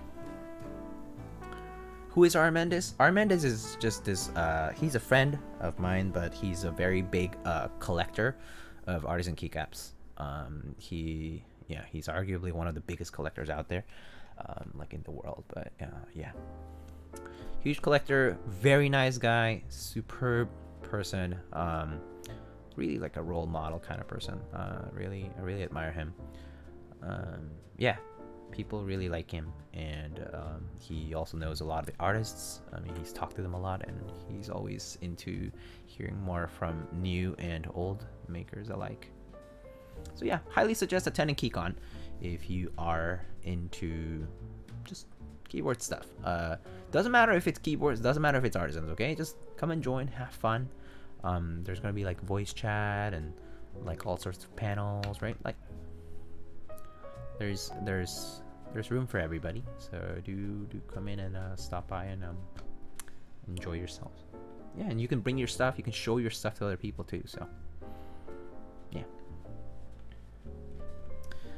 Anyhow, that's all I got for today, and I appreciate everyone's company, and I hope you all have a great night. I passed out. Time to catch a VOD. It is a late hour, so. Hi, when is the E8.5 group buy? This is the group buy product, so the group buy has already passed. This is not a prototype. This is actually a production unit from the group buy. So the group buy is shipping currently. / has shipped, so it's already done. The group buy pretty much, it's basically over. Looks great though, thank you, Lana. But yeah, maybe I'll see you guys on the KeyCon event tomorrow, but if not, I'll see you next stream. I do have a few builds planned coming up soon. If I have time, maybe I'll do it tomorrow actually, but if not, I'll just do it during the week, okay? Alright then, everyone. Peace out. Have a good evening. Have a good night for those on the East Coast. It's pretty late. But yeah, I'll talk to you guys later, and thank you so much for stopping by. See you, everyone. Good night, good night.